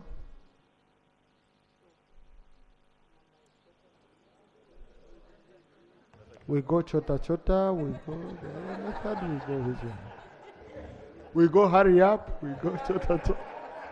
Right, Honorable Speaker and Honorable colleagues, the fisheries industry is one of the lucrative businesses we have in the country, and we get a lot of revenue and foreign exchange through that industry. And so, Right Honorable Speaker, we agreed to regulate this industry for the benefit of the country.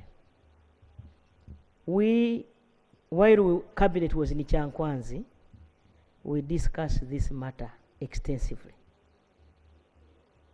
Right Honorable Speaker, now that for us in the Cabinet we are at a certain level in terms of knowledge, I will request that you allow me to organize a meeting where I will involve all the members of Parliament from the fishing communities, involving all those districts, the members of Parliament, so that we update them on the current, because we have to protect the lakes, we have to protect our fish, chota chota, because now those boats are dangerous. We have lost a number of people.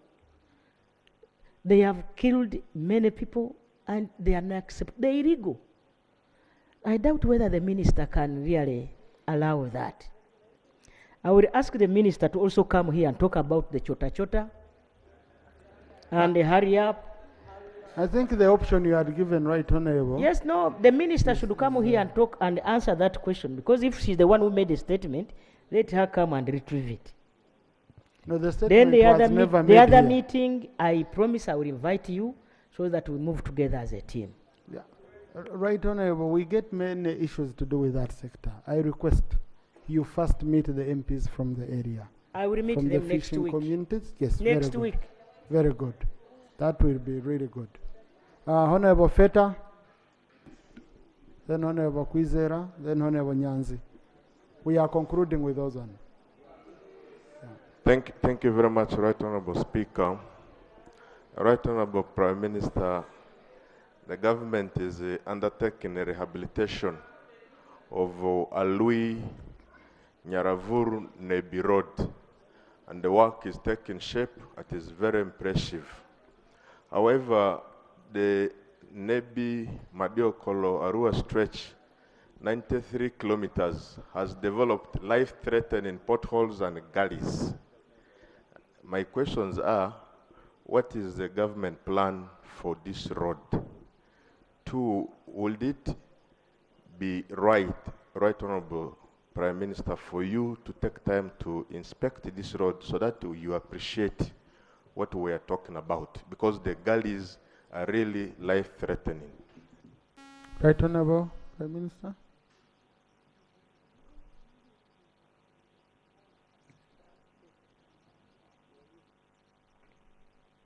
Honorable Speaker and honorable colleagues, I've been to Madiokoro, I've been to Nebi, I've also been to Arua. I request the member to help me. Is Madiokoro on the road from Nebi to Arua? And if that is so, that road was contracted and the contractor is on site. Yes. Is that the stretch that was a bit relatively good before we contracted? Right Honorable Speaker, Right Honorable Prime Minister, I just drove on that road last evening.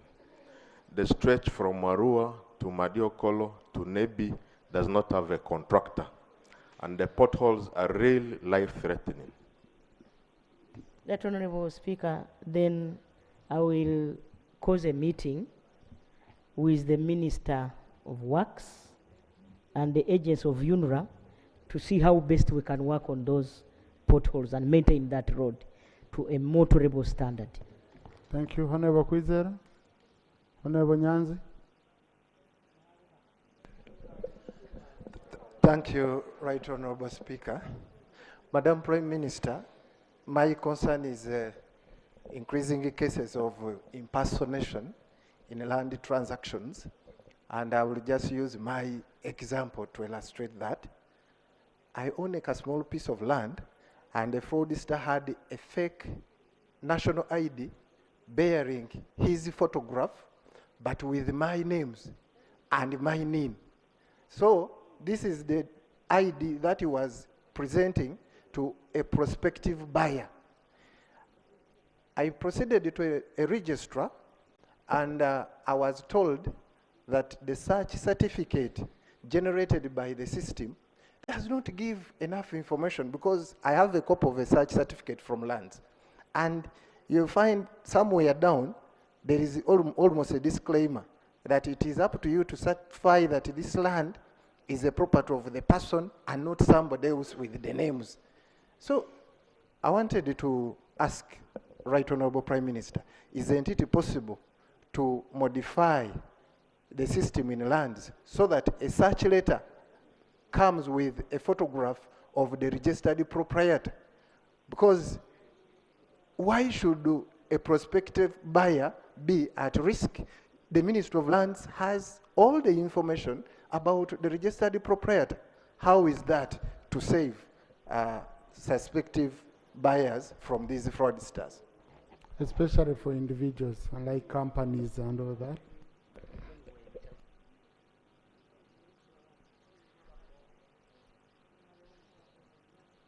That Honorable Speaker and Honorable colleagues, a member is bringing a very good and valid point. Now that the Ministry of Lands is updating and, the land registry, I believe we shall pick his point so that it can help the whole country. His point is so good. Thank you. Now, honorable colleagues, we have engaged the Prime Minister for 2 hours, 20 minutes. She's also a human being. I can see, I really feel pain when I see honorable colleagues who have been seated here and I've not given them an opportunity.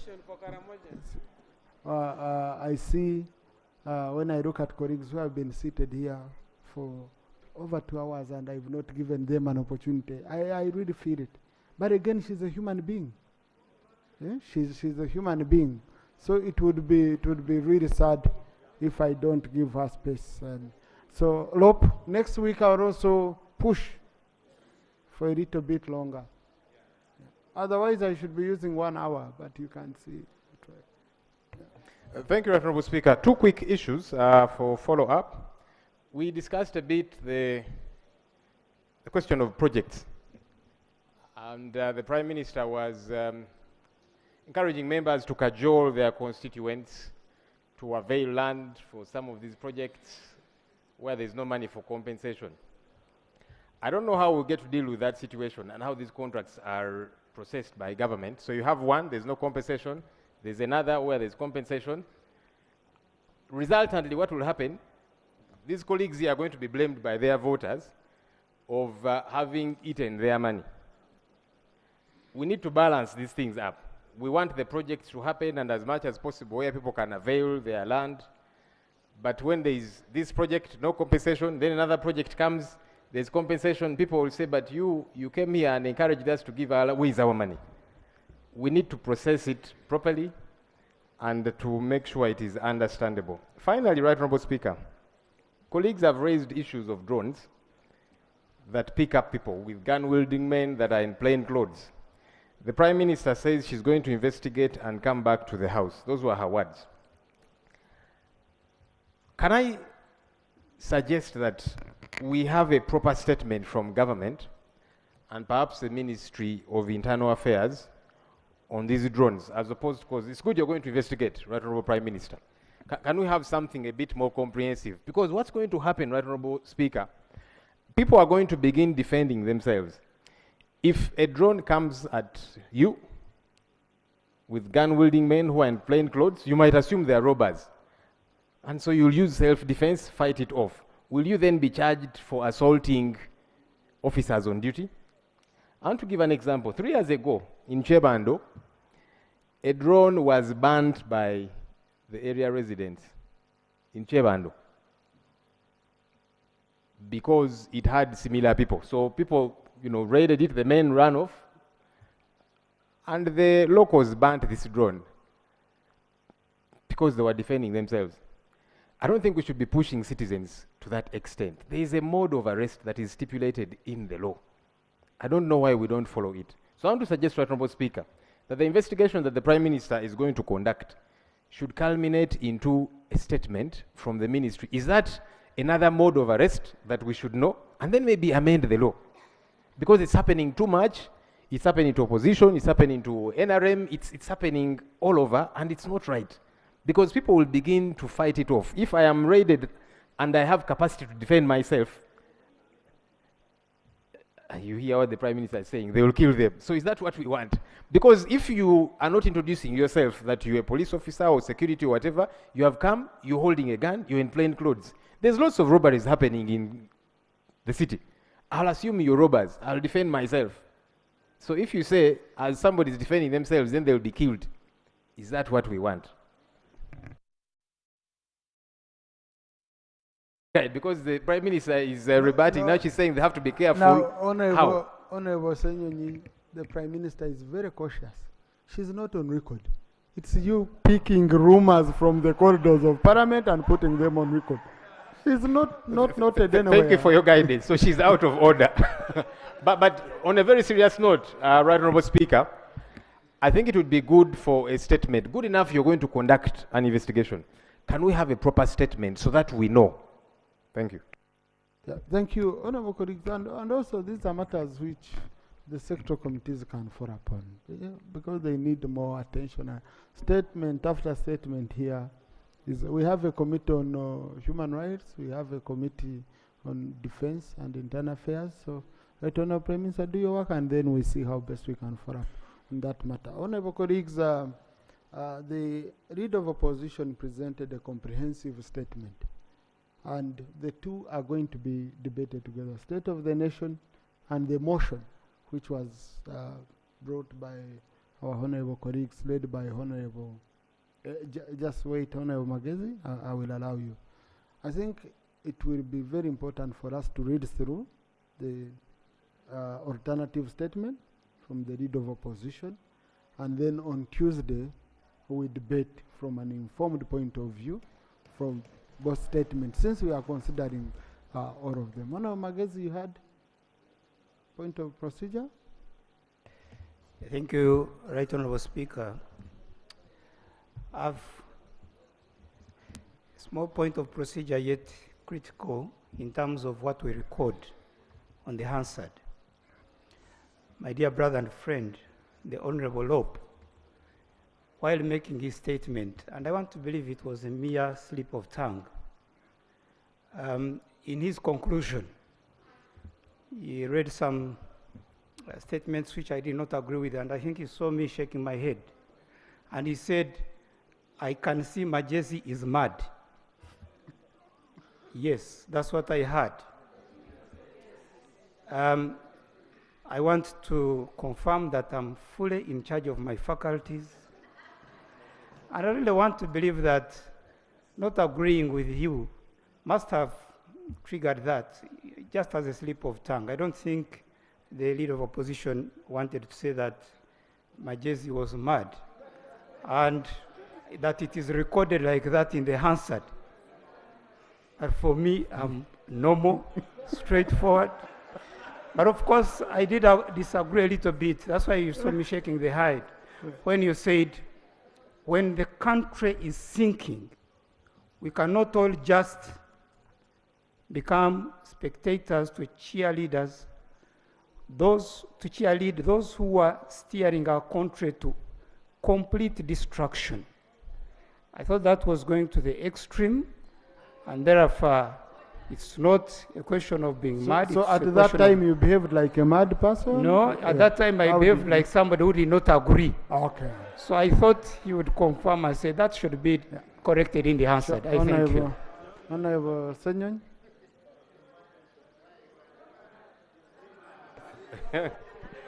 Thank you, Right Honourable Speaker. Firstly, my statement clearly stipulated areas that are sinking that we all need to hold together. Corruption and so on and so forth. We all must work on for the good of all of us, yeah? Because when that sinks, all of us suffer. But regarding, when I said the Honourable, I can see the Honourable Majezi is mad. I want to help Senior that the word mad means many things, including angry. And so I saw you were angry. And that's really what I meant. Because I don't know the Honourable Majezi to be mad in the sense of being mentally ill. I think you saw him as mad at you. That's the point. Okay. I'm glad the Deputy Speaker knows. Yeah. You see the Gen Zs know these newer English words. So our senior comrade needs to learn them. But for clarity, I did not in any way mean that you are mentally disturbed. Because I don't think you are. I don't have any facts to that effect. I meant that you were angry. That's what I saw. Yeah. Thank you. Thank you. Thank you. The answer will capture it well. Oh no, Martin, what's it? You seem to be mad. It's mad at me. No. I'm actually happy at you. And it's the reason I thought I would make this remark and appreciate you for, first of all, as a leader being exemplary in marketing destination Uganda. Because over the weekend, I think we should, we saw you in Buinde with a team of Portuguese and, you know, showcasing the beauty of this country. And I want to thank you, and how I pray that the other members or leaders in this house can pick a leaf from you. I would be happy to see my brother Senyonyi, the leader of NUP, the leader of opposition, and maybe the entire NUP team for once, going out there and putting out a beautiful message about Uganda, not only the bad. So I thought I would appreciate you, and we appreciate you as a fraternity. Thank you. Thank you. Honorable colleagues, it's always important to showcase our country, but also, I've seen many of you have gone to tour abroad. But the places we even tour abroad, they don't have a quote of what Uganda has. Uganda is gifted by nature, our climate and all that. So I'm telling you, I would urge you, honorable colleagues, to visit our national parks, to visit our national heritage sites. I went with Honorable Wadiomu and we visited Bishop Hannington site. I'm here to go to Chigur Rock. I want to understand my country very well. To Kidepo, you know, there is even very many places. If we could go in, because you see, you can love your country without agreeing with your government. The issue of agreeing with your government can be different from loving and. So I urge you, honorable colleagues, and by the way, it's an awesome experience. Yesterday, the gorillas came to me. It was, because we were supposed to keep a distance of around 10 meters, but they kept coming.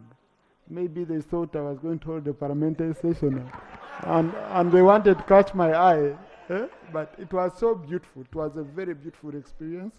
And whoever comes and visits, they really feel good. But Honorable Minister, really the issues, because I interacted or I looked like them. We are 98.4% the same DNA, you know.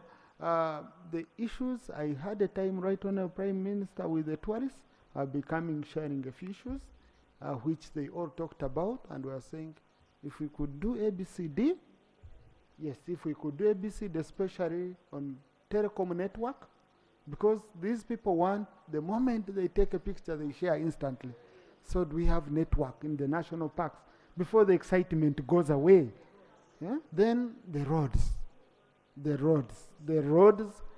a road of 23 kilometers from Rwanda to Ruhija, it took me 2 hours. It took me 2 hours. Then the one which goes to the side of Honorable Kwizera, Rubuguri, you will take around 4 hours. Okay? It's really, really bad. And then water. So, Honorable Commissioner, I was in your area, and I can see the community is trying to protect these parks.